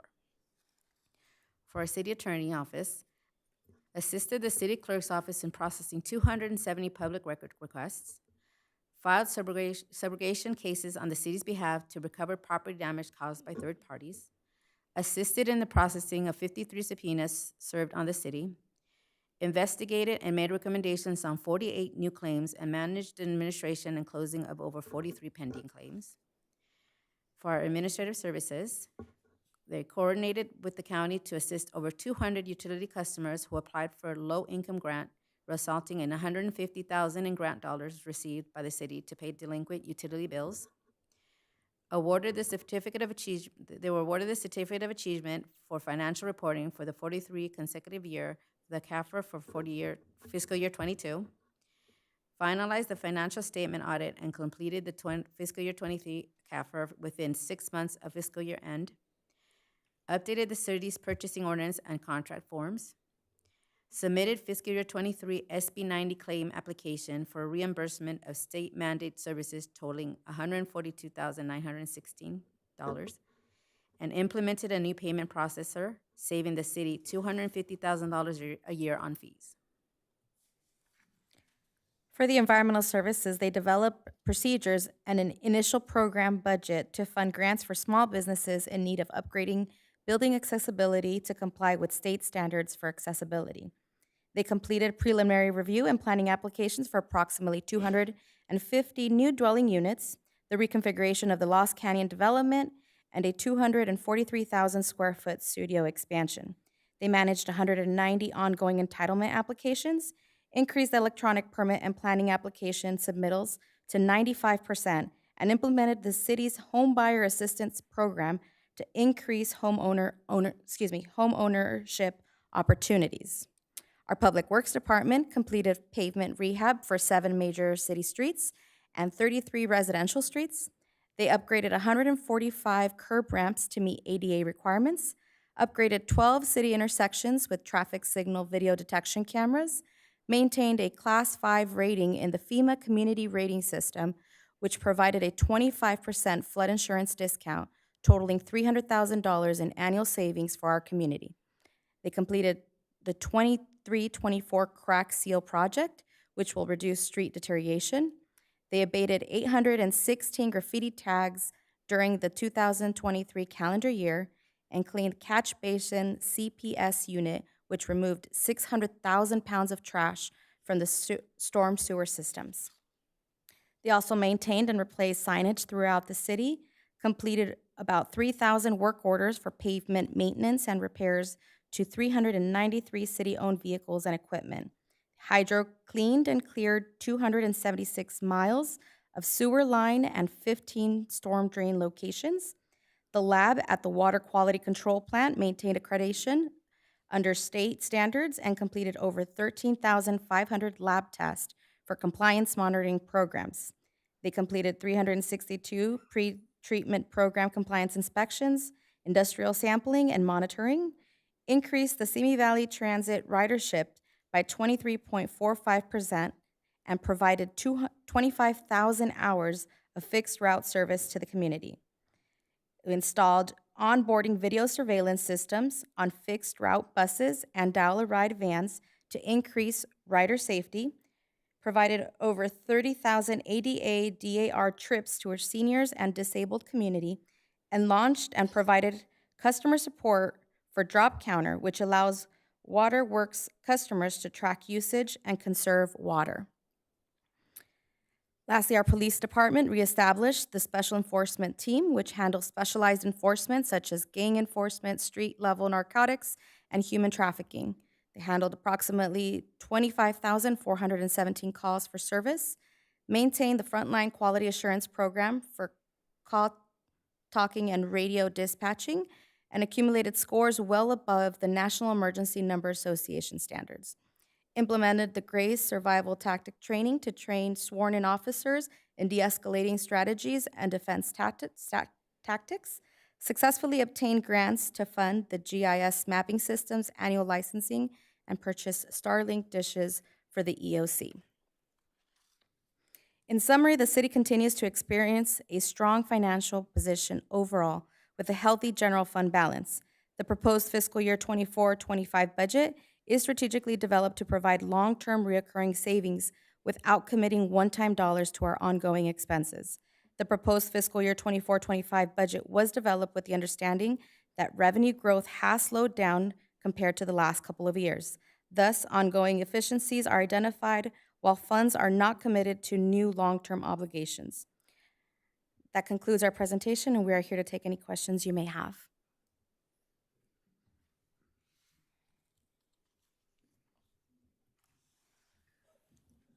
Mayor Pro Tem Rhodes.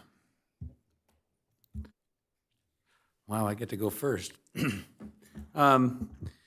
So for any staff that's here, please know that any of the questions that I'm about to ask or statements I'm about to make is not a reflection on your work. It is a reflection on my understanding as a simple person, all the things that are in the budget. So we can queue up. I am going to ask questions about streets and roads, transit, and then Johanna, I have a question for you on a particular project. Before I ask the first question, I just need to point out this budget document. I've sat in those seats and looked this direction, and about page 1 of the PowerPoint, I start to glaze over. And but now that we are in the position, this is our homework, this is our reading material, and this is chock full of everything that's going on in the city. For putting this together in such a readable way, I want to thank you and staff for doing that. Sacramento could use this as an example of how to actually get something done and balanced and look at a fiscally responsible way of working on this. And so a first observation that I wanted to point out, this document for each unit within our city celebrates the great successes that they have had in the past year. And that's great because sometimes we forget what we have done that is wonderful. I just want to point out, though, that under City Council, the page that would have all of the successes, it literally says, "This page intentionally left blank." I don't know, feel a little disrespected up here, but I digress. So streets and roads, I don't know who wants to field this question, but I ran for council literally on the campaign of "we'll fix the dang potholes." And I saw in the budget a decrease in budgeted expenditures for streets and roads, including pothole repair. And I know we were very aggressive in our funding the last couple of years to try and play catch up on work that hadn't been done. Can I assume that the lower budget request is a reflection of a better roads condition and better pothole situation? I'll take that. Yes. Over the last several years, we have increased our funding for potholes. And I want to note that potholes grow when it rains. And when it rains a lot, we get a lot more potholes. So we've taken various steps to, one, catch up on the pothole situation over the last several years. And we've funded it in an increased amount in order to catch up.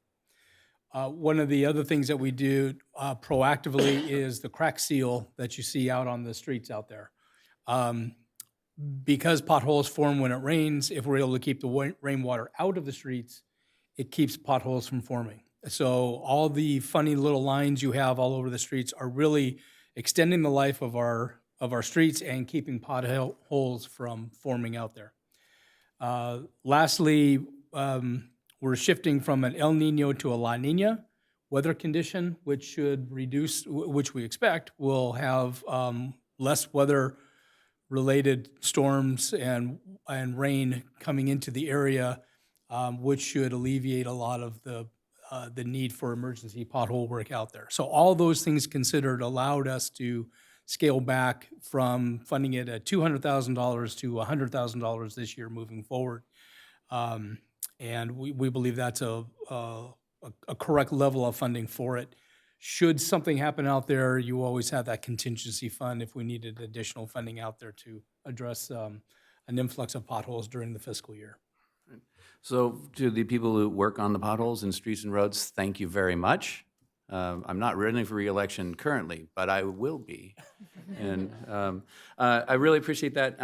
I wanted to go through a mental exercise with you. We have 330 miles of roads in the city. Correct. And if we resurfaced, it's roughly at, if we were picking a number out there, about $1 million a mile. Roughly, yes. And a road should be good for about 15 years. 15 to 20 years, correct. So if it's 15 to 20 years, that means we have $333 million worth of road repair at a current rate. But if we use the crack seal, the slurry seal, we can extend the life of those roads by about how many years? 5 to 10 years. So an additional 5 to 10 years on those roads. I went through that whole exercise to say, for those of you who look at the crack seal and go, God, it looks like a Picasso painting of something and it's really ugly, you're welcome. Because that is really helping us to be fiscally responsible on streets and roads. And I thank the crew for looking at the different materials, for putting it in and getting the best solution, the best and most cost-effective solution for preserving streets and roads. So thank you for that. Transit question. For anyone in the transit agency, please know that this is not a reflection on your work in the transit agency. This is a reflection of my ignorance on how to make sense of this. So I'm trying to figure out a business model where transit makes sense. And so I was reading through the budget. I added some things together. Math, not my strong suit, but let me see if you can help me with this. The fares collected in total was about $325,000 in 23-24. Salaries for transit was just salaries, $2.9 million, if you include the overtime. And this makes my head hurt because no matter how hard I try, this doesn't look like a sustainable business model.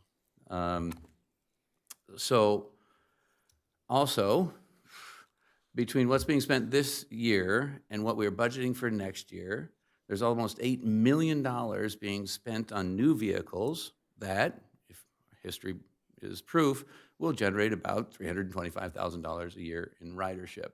And that boggles my mind. In fact, when I look at that number, $325,000, knowing that most of that revenue comes out of our Dial-A-Ride program, it would appear that the loneliest job in Simi Valley is a fixed route bus driver. That no one is saying hello to them on the buses except for when kids are going to school or coming home from school. So, And kids ride free.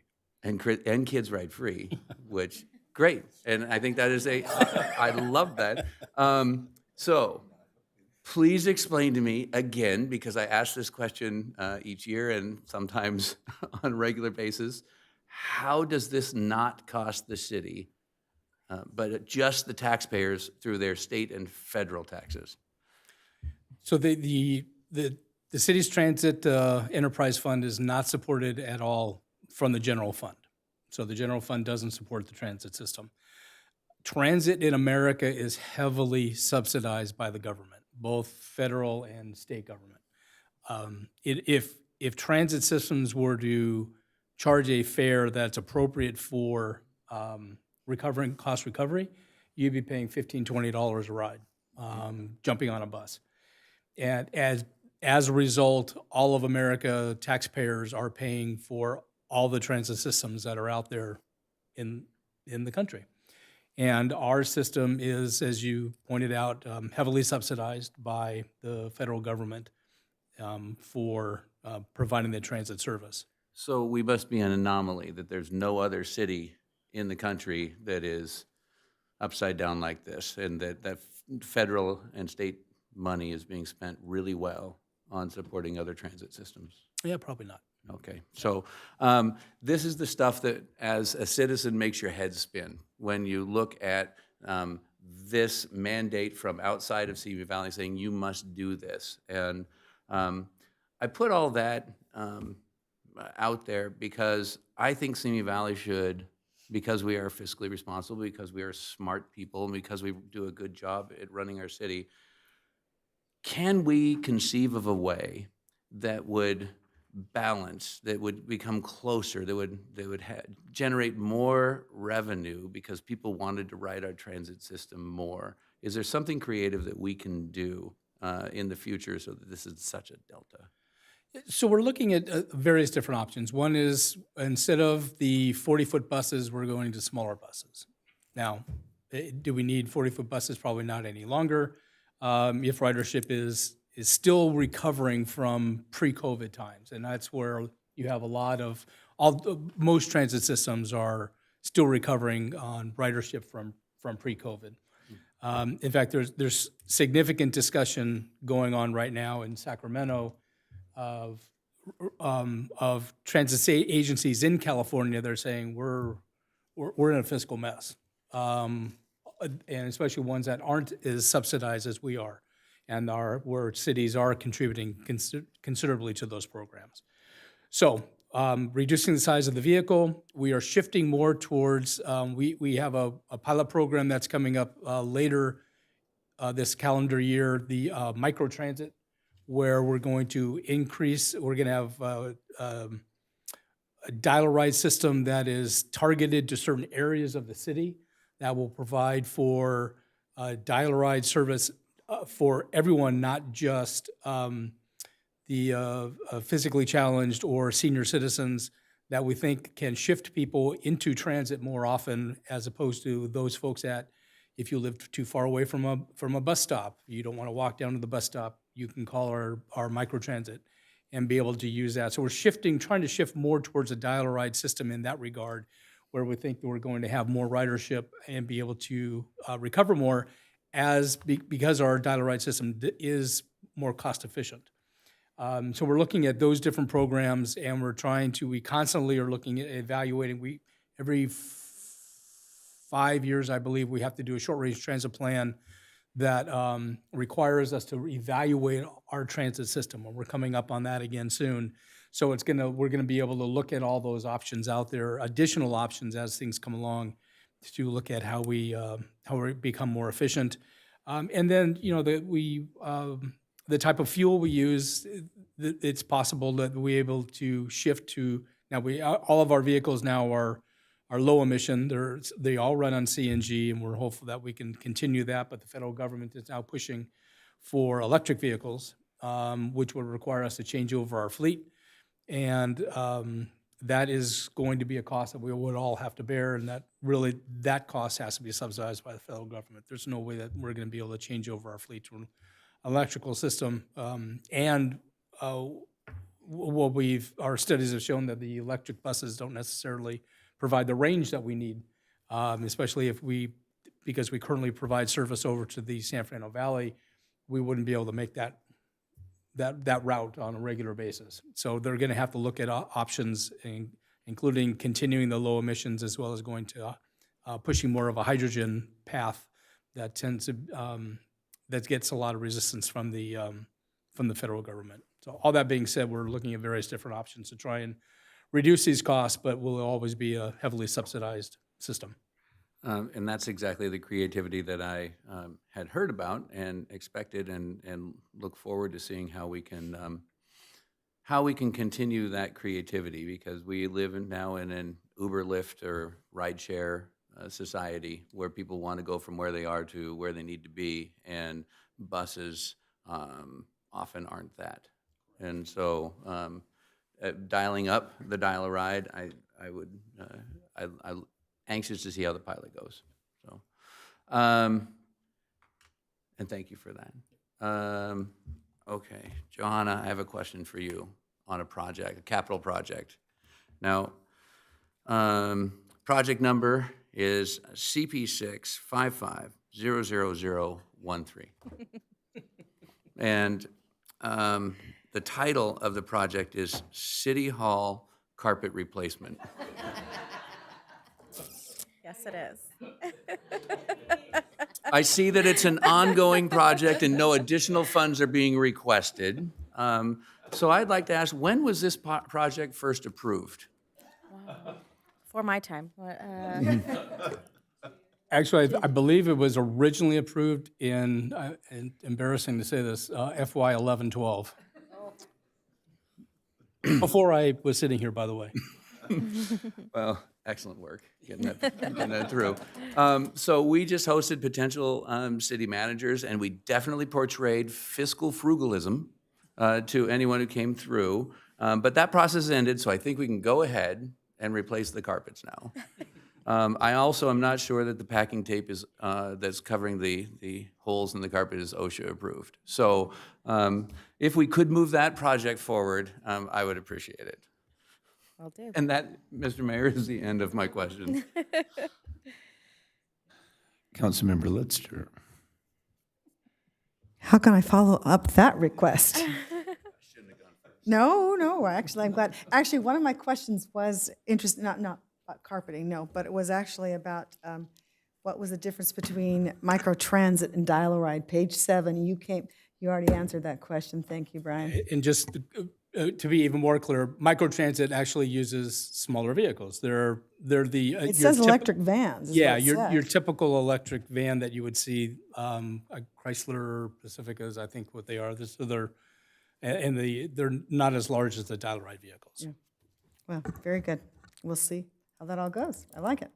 Actually, my question, let me first start my question with the discussion at the very beginning, Carol, where you shared about when we have a surplus funds and how those are utilized, and how we had voted for 40% infrastructure, 40% for retirement, CalPERS, et cetera, and 20% for contingency fund.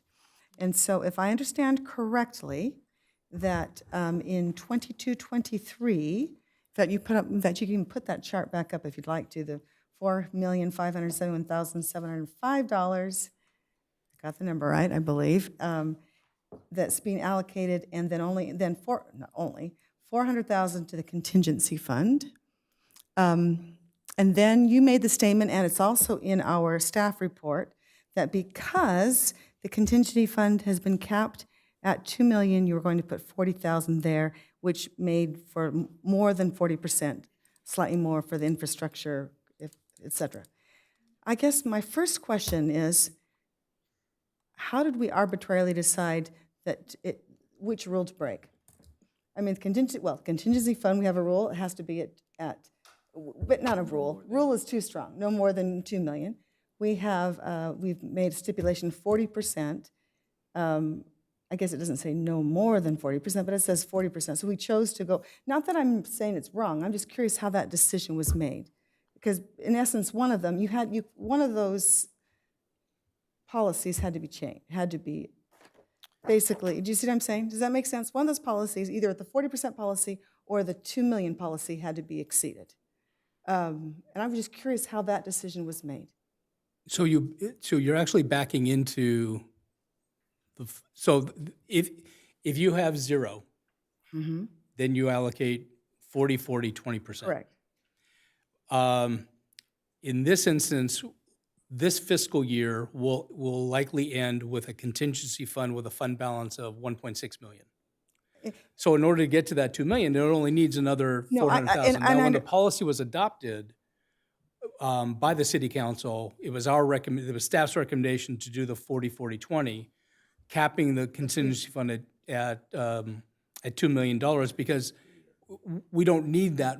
We don't think we need that great of a contingency fund over a year basis. If we've missed a funding level by $2 million on a contingency fund, and contingency is really there only to cover unbudgeted items that may have come up during the fiscal year, or special funded items. Or one-time. Yeah. And I understand that. I understand that. I guess I was just trying to understand, because to me, in my mind, looking at it, either way, you're saying it's going to be 43%, or you're going to say the cap is $2 million. But if I'm hearing you correctly, you're basically saying in your mind, the funds are better used in the larger to exceed. Absolutely. Okay. Yes. Okay. So I just want to understand how better that, use of the funds in infrastructure and retirement. Okay. Yes. That's what I needed to hear. I guess Yes. ultimately that's what I'm looking for. Just to clarify, though, the only putting 400,000 in, that's not a change. That's exactly. No, I hitting understand the- that completely. No, 100% understand. There's no question about that. But basically, we're saying 40% is a fudge figure and $2 million is a firm figure. That's correct. So, and I just want to know who said, because that's how I had read it originally, but that's fine. Okay. And that's really fine. My question, if you go to page 2, well, actually, I'm going to go to the budget, well, do you want it from the report or the budget? I have a question a little bit about the statement that you put up about basically savings coming from our legal area and also from the workman's compensation positions. Position that was, basically we're outsourcing that. And so I guess my question is it, in fact, I'll just read what it says so that I can understand it better. I'm reading page 10 of the budget message and overview, but it was also kind of outlined this similarly, I think on page, I'm not sure, in the staff report. But basically it says that while the city attorney's city department's legal expenditures undertaken by other outside counsel, okay, I'll read it correctly and slower. While the city attorney's office fiscal year 24-25 proposed budget appears higher than the prior fiscal year, the budget consolidates all city departmental legal expenditures undertaken by other outside counsel that were previously scattered throughout the city's budget.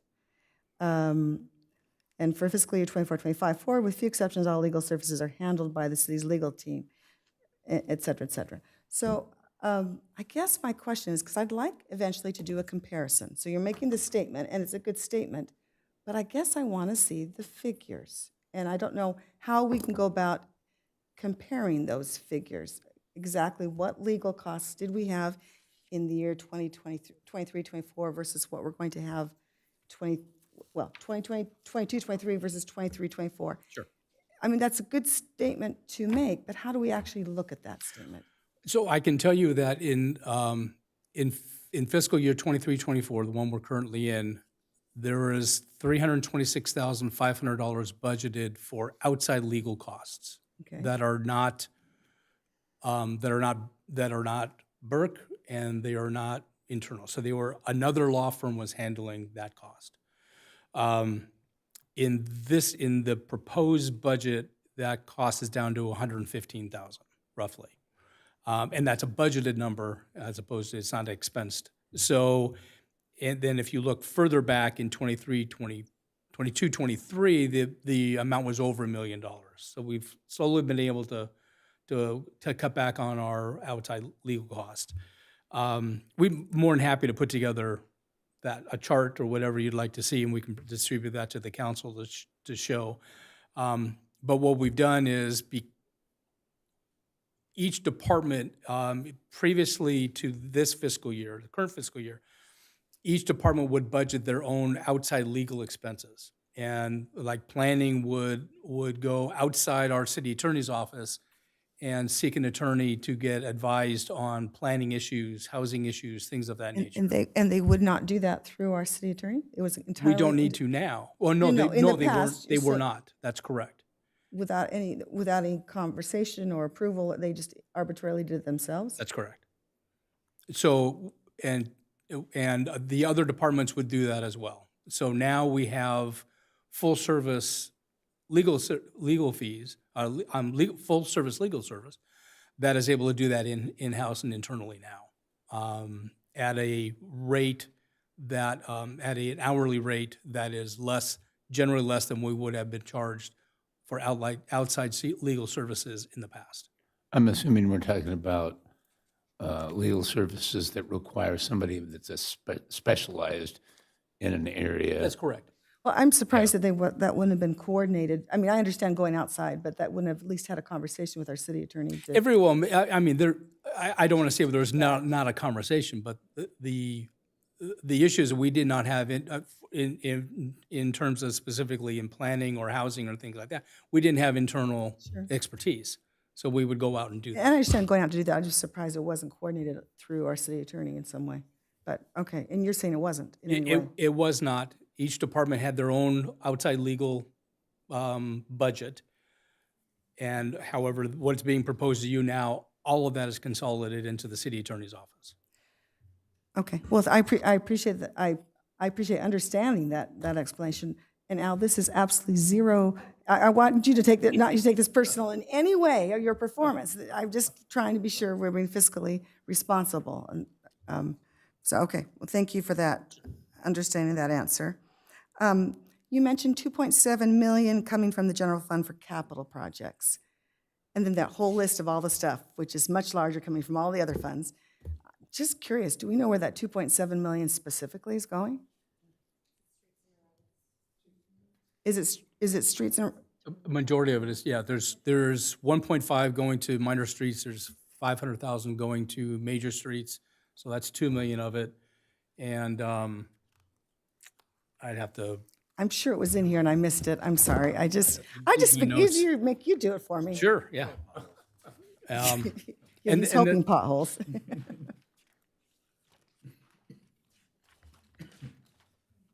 Here, page 27. So it's on page 27 of the CIP document. Oh, of the cap. The smaller, page one, yeah, that 27? one.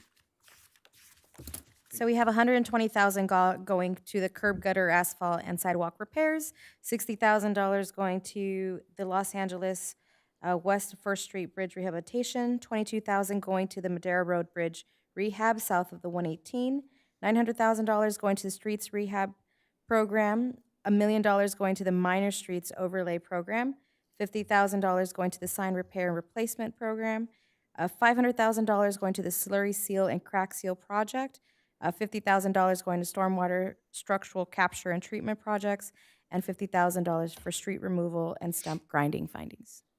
Thank you for your accurate, for your detail. Okay, thank you. I appreciate that. Another, and I should have asked you this, Brian, before, but I'm just curious. You have an organization chart that is in this document. Is this the official organization chart of the city? Page 20 of our proposed annual budget. The reason I'm asking, it's a lovely, concise doc, and it wasn't part of your presentation, I'm sorry, but nor do I expect you to put up all of this in, but you did a wonderful summary.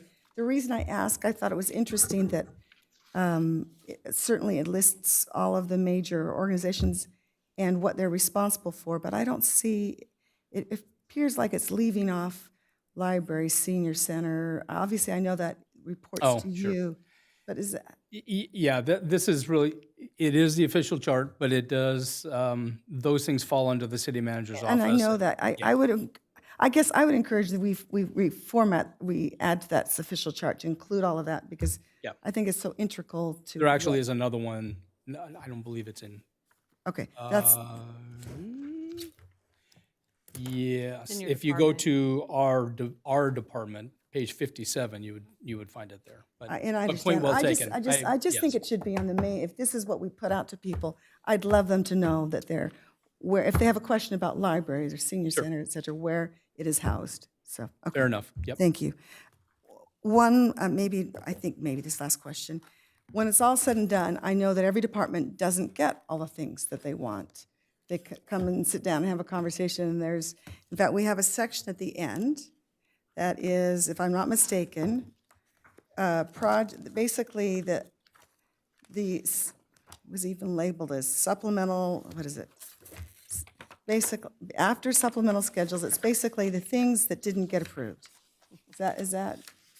Department requests Things that not didn't get included in the fiscal year 24-25 budget, page 341. Yes. So, and I guess I'm trying to understand a little bit. I want to make sure I understand our priorities as I'm reading through things that were not approved.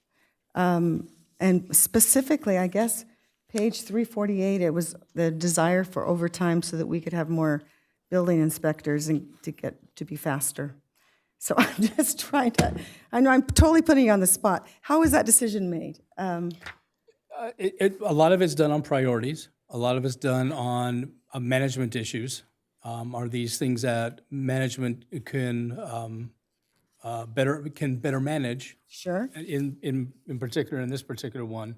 Well, this one said that what it says basically is they don't have new staff and they're understaffed in that area, and so they wanted a little overtime to make sure Correct. inspections. and we would have a lot of departments asking for overtime. So I it's one of understand those that. things that we have to make sure that we control going forward.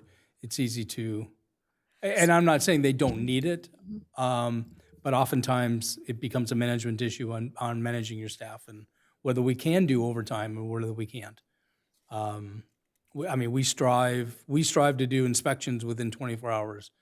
And we're probably going to hit that 99% of the time. But okay, is 98% of the time okay?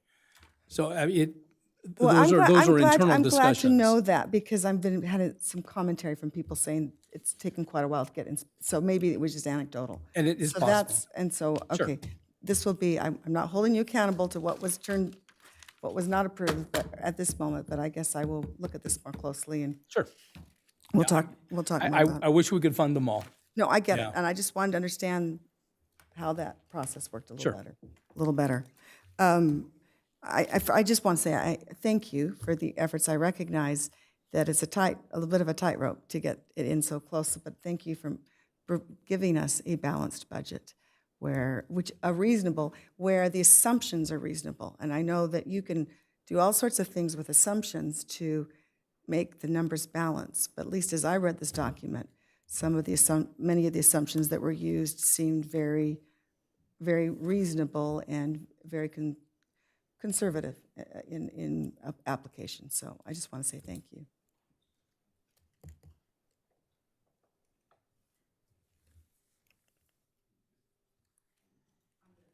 Okay. Councilmember Judge.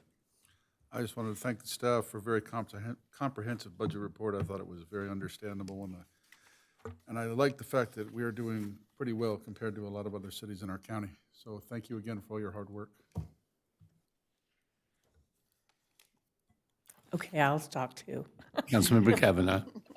No, thank you, Carolyn and your team. You did a great job. But we also have to consider every department head and every deputy manager that also put in for this, and you have to figure out where you're going to be and where your budget. I do it at my job, so I completely understand it can be a major headache and a guessing game in a lot of ways too. So great job for everybody. You guys pull it together every year, and you make us look really good, and we really, really, really appreciate it. So thank you. Well, I also want to thank you. If I was assigned this project to put this together, I think I'd quit. But it was so well written and the explanations were so thorough that not coming from a government finance background, I still was able to make sense of it. I had some issues in here that I hope to bring up in the future about future agenda items. But as far as this budget goes, I think you did a great job. And, I wish the difference between projected income and expenses was a little bigger. But, and I know that there's always things that we want to do that we can't afford, which is the other part of the equation, which is why we're working so hard to try to figure out ways to bring more income to the city. So hopefully we'll be successful at that in the future, make this even easier. But I was very satisfied with the budget. Okay.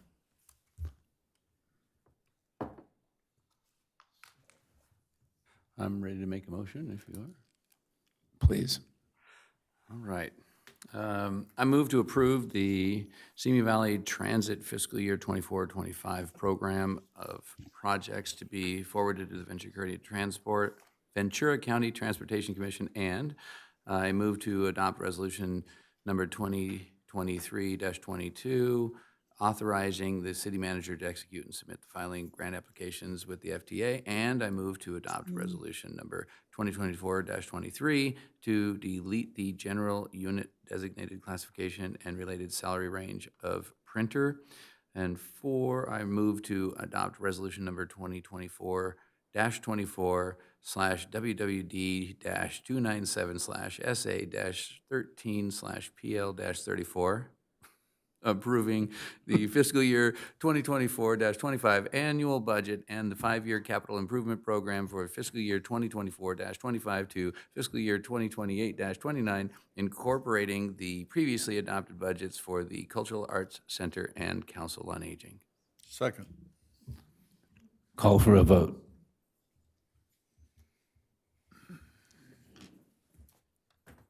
The motion passes unanimously.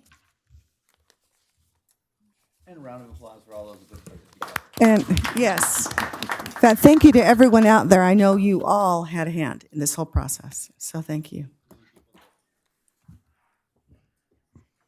Mr. Mayor, members of the City Council, next on the agenda is item 10A, City Council Member Reports.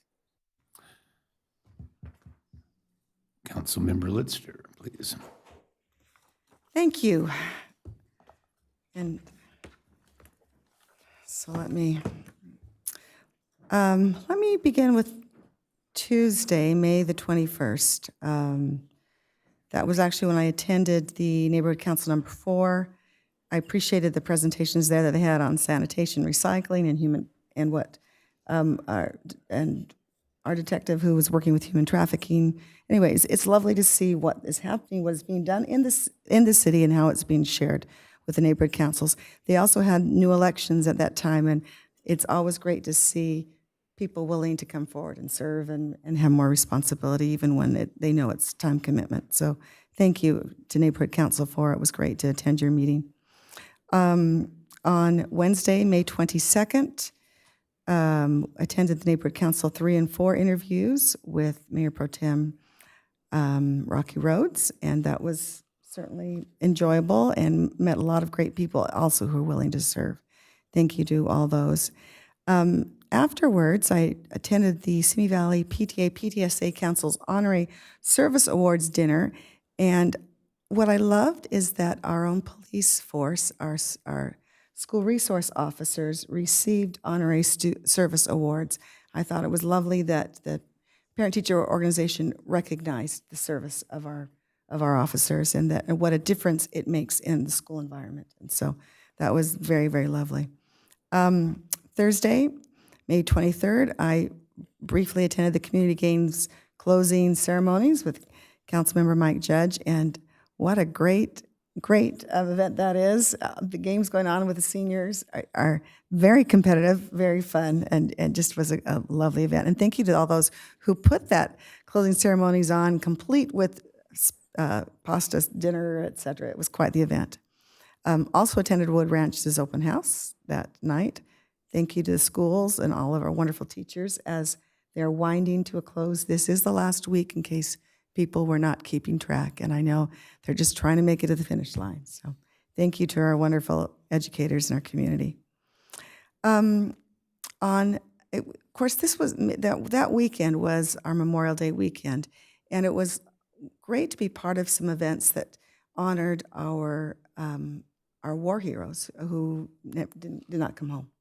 And I will say that I just want to commend the Simi Valley Orchestra that got together and without, of course, any compensation, taking a lot of time, went early morning down Saturday. So I want you to know Simi Valley represented in West LA, went to the Los Angeles National Cemetery there off of Wilshire, and got there early before 7 to play for the 8 a.m. opening ceremony where they go out and put the flags on all the graves of 85,000 plus veterans that are interned there. And so it was quite a moving event, and Simi Valley represented. They did a beautiful job there playing the music as people arrived, and the patriotic music and the servicemen's medley, etc. And they reprised some of that on Memorial Day, May 27th. I was also part of that there, also at Pioneer Cemetery. And so, anyway, it was a lovely event there that was put on by our veterans here, and what a beautiful service that was. I realize that actually, I'll come back to it. Also on Saturday, May 25th, 10th, Happy Face Hills Music Festival put together by Sunrise Rotary. I think everyone here on this dais, except for Rocky. You were there too? I'm sorry, I missed seeing you. Everyone there was there having a fabulous time. It just shows what, anyway, thank you to Sunrise Rotary for all that they did to put that together. And a shout out, and speaking of the tourism district, in fact, it was quite commendable that the British Consulate General attended, put Simi Valley on the map because they were playing British music. So that was very fun. So it was a beautiful Memorial Day weekend. On Tuesday, May 28th, I also spent several hours interviewing for the Youth Council interviews for the returning Youth Council members. That was a nail biter. We could have stayed there till midnight trying to figure out. They were all so deserving, and it did take us, I will say, if any of you wonderful Youth Council members are listening, it was hard, and it took us such a long time to finally make those decisions. But it was just great youth that we have. So thank you. May 29th, attended a special closed session where we interviewed, final interviews, and a city manager was selected, and so congratulations to Samantha Argerbright. It was a very informative and very meaningful time, and we just have some outstanding candidates in the city. Just our internal candidates were, all I can say is just outstanding, phenomenal. Thursday, May 30th, had the fun of attending the Ace Hardware's grand opening. I reviewed the song just to be sure. Ace is the place where the helpful hardware. I wanted to be sure I could sing it. I learned it's no longer Ace is the place where the helpful hardware, man. It's helpful hardware, folks. So if you've missed that change in the jingle, I want you to know I realized that in honor of their ribbon cutting. And really lovely people there. At that afternoon, attended the 300,000th packaging for the troops. It just, 19 years, it's just hard to believe that that they have, that beautiful group has put together packages to celebrate our service members throughout the world. And so it was really a wonderful, wonderful event and great to be there. And directly from there, I drove to the airport and flew to Utah, where I attended a wonderful family reunion. I just have to tell you, my parents are still living. I'm just going to share this because it was so cool. I am the oldest of 13, not that that matters, but that does mean a few offspring if you're trying to do the math.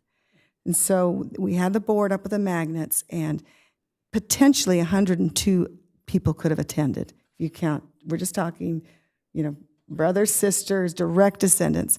There were at least half that there, if not maybe 60 plus. It was just a joyous time. So fun to be with family. And then anyway, returned late last night to be here for this lovely meeting. And so great to be able to come back to this beautiful community. That concludes my report. Councilmember Kavanaugh. Thank you, Mr. Mayor. On Thursday, May 23rd, I had the pleasure of going to Sinaloa Middle School, which I'm an alum, except it was Sinaloa Junior High at the time. But and they have a 8th grade portfolio day, which is just outstanding way to meet 8th graders. They are tasked in coming to school looking professional, like they were going on a job interview. And then they come in and they present their actual portfolio, which has a resume and has a project that they explain from each class that they have. And you're basically interviewing them and you're asking them questions, and then you grade them on how well they presented, and then you can write some nice words for each of them. It was really, really, truly, I've always wanted to do it, and this was the first time I actually did the whole time. And what's even better is my daughter's a counselor at that school. So I'd be done, and at the end I'd go, so do you know Mrs. Millay? Yes. I said, well, that's my daughter. So I got a lot of that. So it was fun.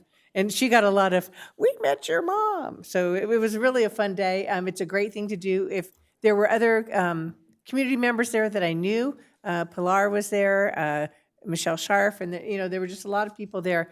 If you ever get the chance to do it, please do it. It's really, truly a lot of fun.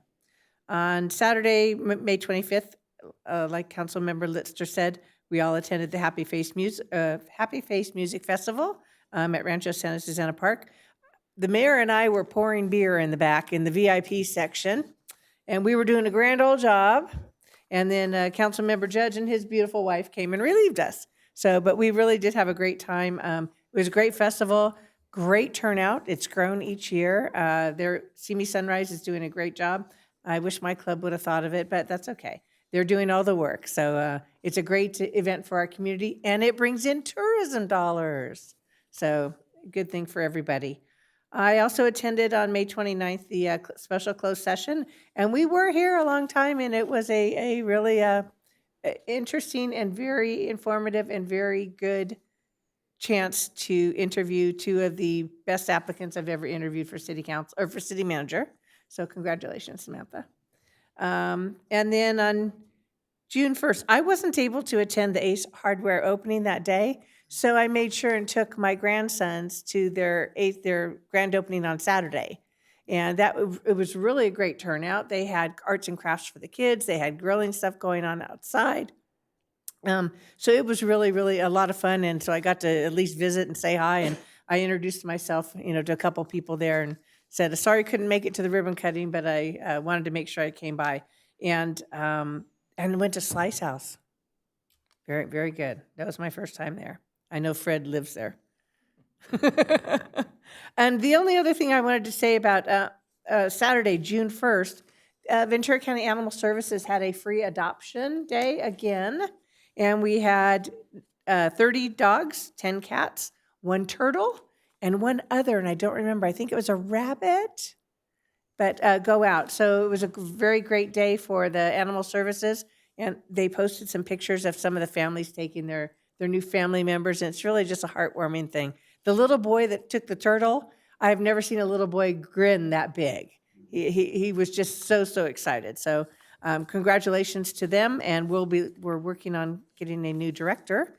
Jackie Rose has retired, so best of luck to all of us at Ventura County Animal Services, and that's the end of my report. Councilmember Judge. Thank you, Mr. Mayor. On Wednesday, May 22nd, I attended the ADA committee interviews, which we put on the board today with the mayor. Great interviews, a lot of motivated people.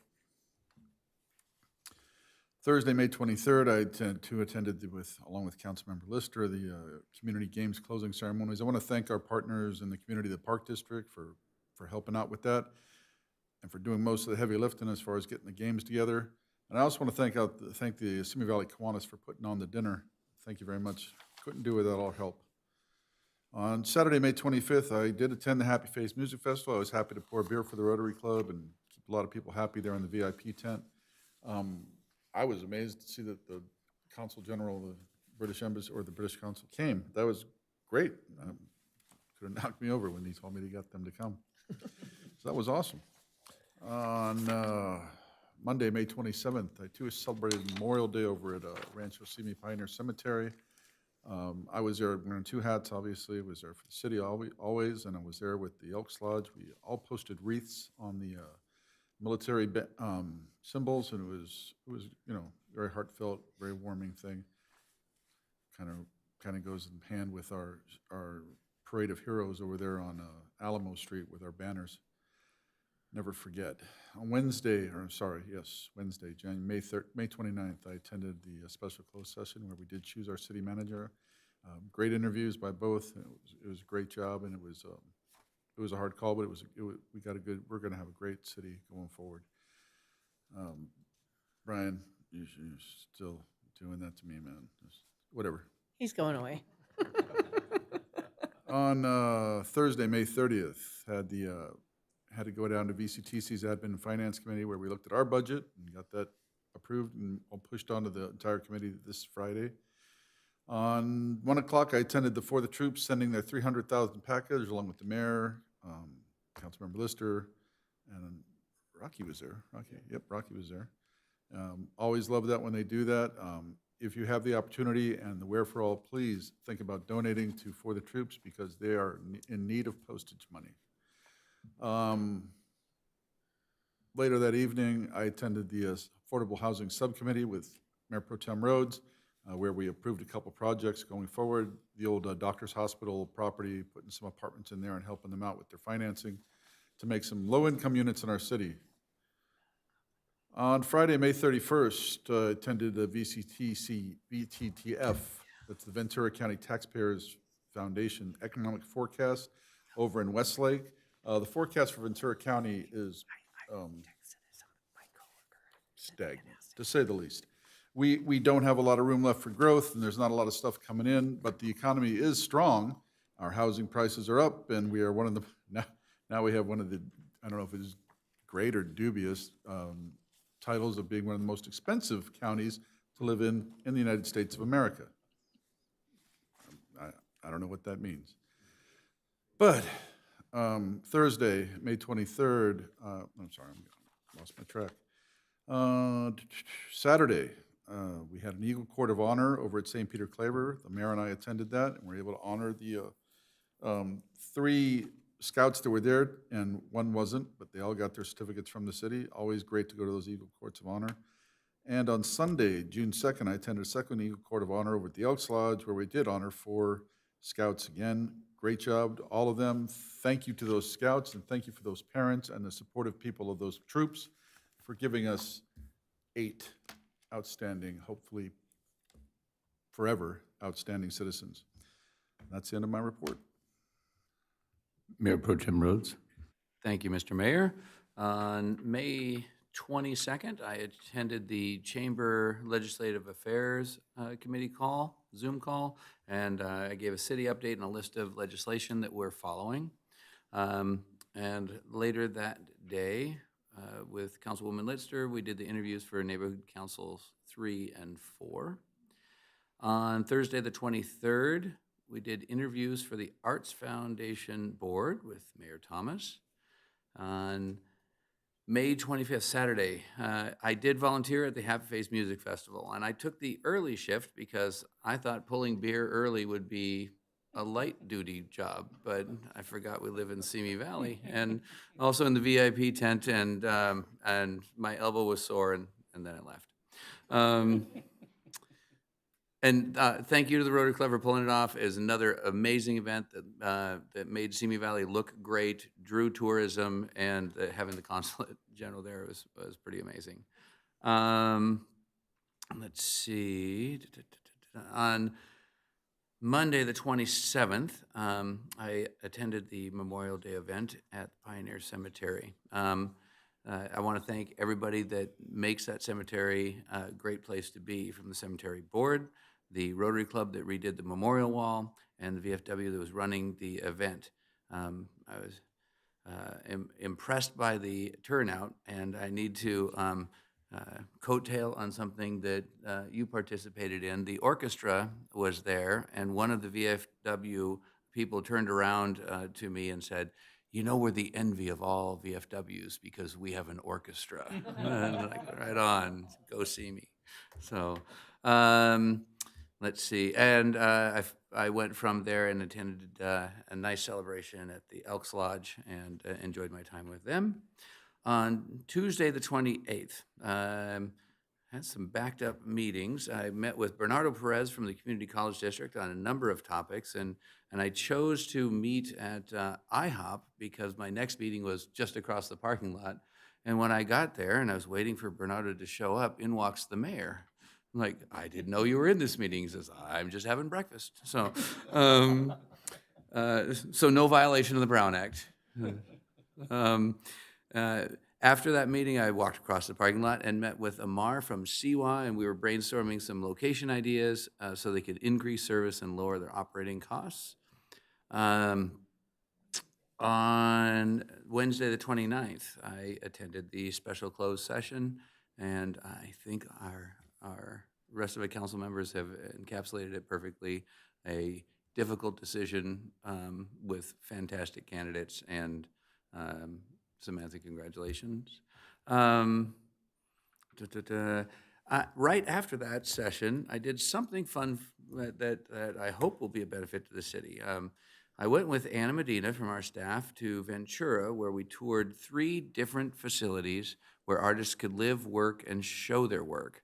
And the intent of this trip was to get some ideas that might be included in an arts master plan that the Arts Commission will be bringing forward to council later in this year. And for those who know, we met with David Yoshitomi, and he's missed here. I asked him to come back. He said no. But it was really informative, and the county was instrumental in setting up these meetings and making it as valuable a trip as possible. On Thursday, the 30th, I attended the ribbon cutting for Ace Hardware. Then went to the For the Troops event. I did package a package, and then they did the Pledge of Allegiance. And somewhere in the middle of the Pledge of Allegiance, my voice started to crack, and like, that's weird. But then that evening, I had with Councilman Judge, the Affordable Housing Subcommittee, where we furthered the city's efforts to create more affordable housing units, including one at the extremely low income level. And the project will be back before council. And at this meeting, I totally lost my voice, and it was toast. And so in an abundance of caution and disappointment for me, I did not get to attend several events on Friday, Saturday, and Sunday. I thought the best idea would be to not pass it along in case I was sick. And that is the end of my report. Thank you. Okay, Wednesday, May 22nd, I attended the ADA committee interviews with Councilmember Judge, and I know most of the interviewees that day from them attending the meetings in the past, and there were some characters, but it was a good meeting. Thursday, May 23rd, I attended the Tourism Alliance meeting at the Chamber, and had some good conversations, and we had, once again, had great attendance from the hotels. Then I attended the Cultural Arts Foundation interviews later that day with Rocky, and boy, a lot of passion there about the arts. Friday, May 24th. No, Saturday, May 25th. Why not? I attended the Happy Face Music Festival. I also served beer in the VIP area. Apparently, that was the thing to do. And then got the honor of going up on the stage and welcoming everyone and introducing the great Consul General from Great Britain, who was a really, really nice person. And then just great entertainment. I thought it was a great setup, having a theme like that. It was a fun day. Memorial Day, I attended the program at Pioneer Cemetery. It's a intense moment, sitting there thinking about it, but I really enjoyed our orchestras, because having attended before, it really added a lot to the program, so that was great. Wednesday, the 29th, the special closed session, I think it lasted 3.5 hours? 4.5. We really tried our hardest to make the best decision we possibly could, and it was very, very tough. And then on Thursday, May 30th, I attended the For the Troops for their 300,000th package. And one thing I wanted to add about that, kind of mentioned it before, their donations are down at about 50% right now. So they really are hurting. Based on the number of packages they're trying to send out, they can only afford about half of them right now. So anyone that's looking to support them, they could really use the help. Friday, May 31st, I attended the 2024 Leadership Graduation Dinner and Ceremony at Posada Royale. And awarded certificates to each of the graduates. Saturday, June 1st, I attended the Simi Valley Community Council President's Breakfast, where at the very same location where I presented certificates to all of their honorees. And then left from there to go directly to St. Peter Claver, along with Councilmember Judge, for the Court of Honor, which is something that I really enjoy going to since I had my own Eagle Court. And that is it for my list. So I'm going to call for any future agenda items. Councilmember Litster. Thank you. I think I'd like to follow up on the conversation we had during our budget discussion, and I would like to be sure that we do actually begin the process of a review of legal costs. And so, and I know it's going to be hard. I'd love to, the fiscal costs, it may be nice the year before or the previous couple, I don't know if we can somehow have the comparison. And maybe even caseloads. I'm just curious to see if we've generated more cases, less cases. I'd love to kind of just have an evaluation, not simply money too, maybe what it means in terms of the big picture. We can do a comprehensive review. And I think, and I believe, if I'm not mistaken, it was September that we made this change. Al, you would know better. When did you have to start driving out here, Al? It was October. It was October. Yeah. October. So I realize, anyway, it will take some time, but we're coming up to, 3/4, almost a year. Might be easier to do it on a year-to-year basis. So if you don't mind waiting until that October, till we can really take a look at the full year. And if we need to, although it might also make sense since fiscal year ends, I guess it's hard to do apples to apples without doing it for a full year. I realize that. We're able to track it month to month. We have the. And part of the reason I just want to be sure, because I just want to make sure we're doing, Sure. yeah. So I guess I would prefer not to wait that long, but if we need to, whatever this body thinks would give us the best information. If you could have that on our desk before you leave the city. Absolutely. That'd be awesome.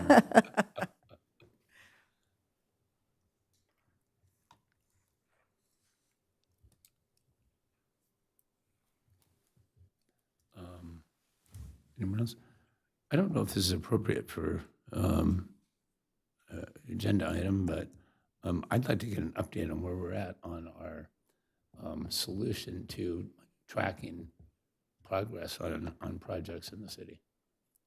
Oh, sure. The work. Kind of an update of where we're headed, what we've decided to do, and how it's proceeding. On the work orders? Yeah, absolutely. We'll send the council an email. Okay, thank you.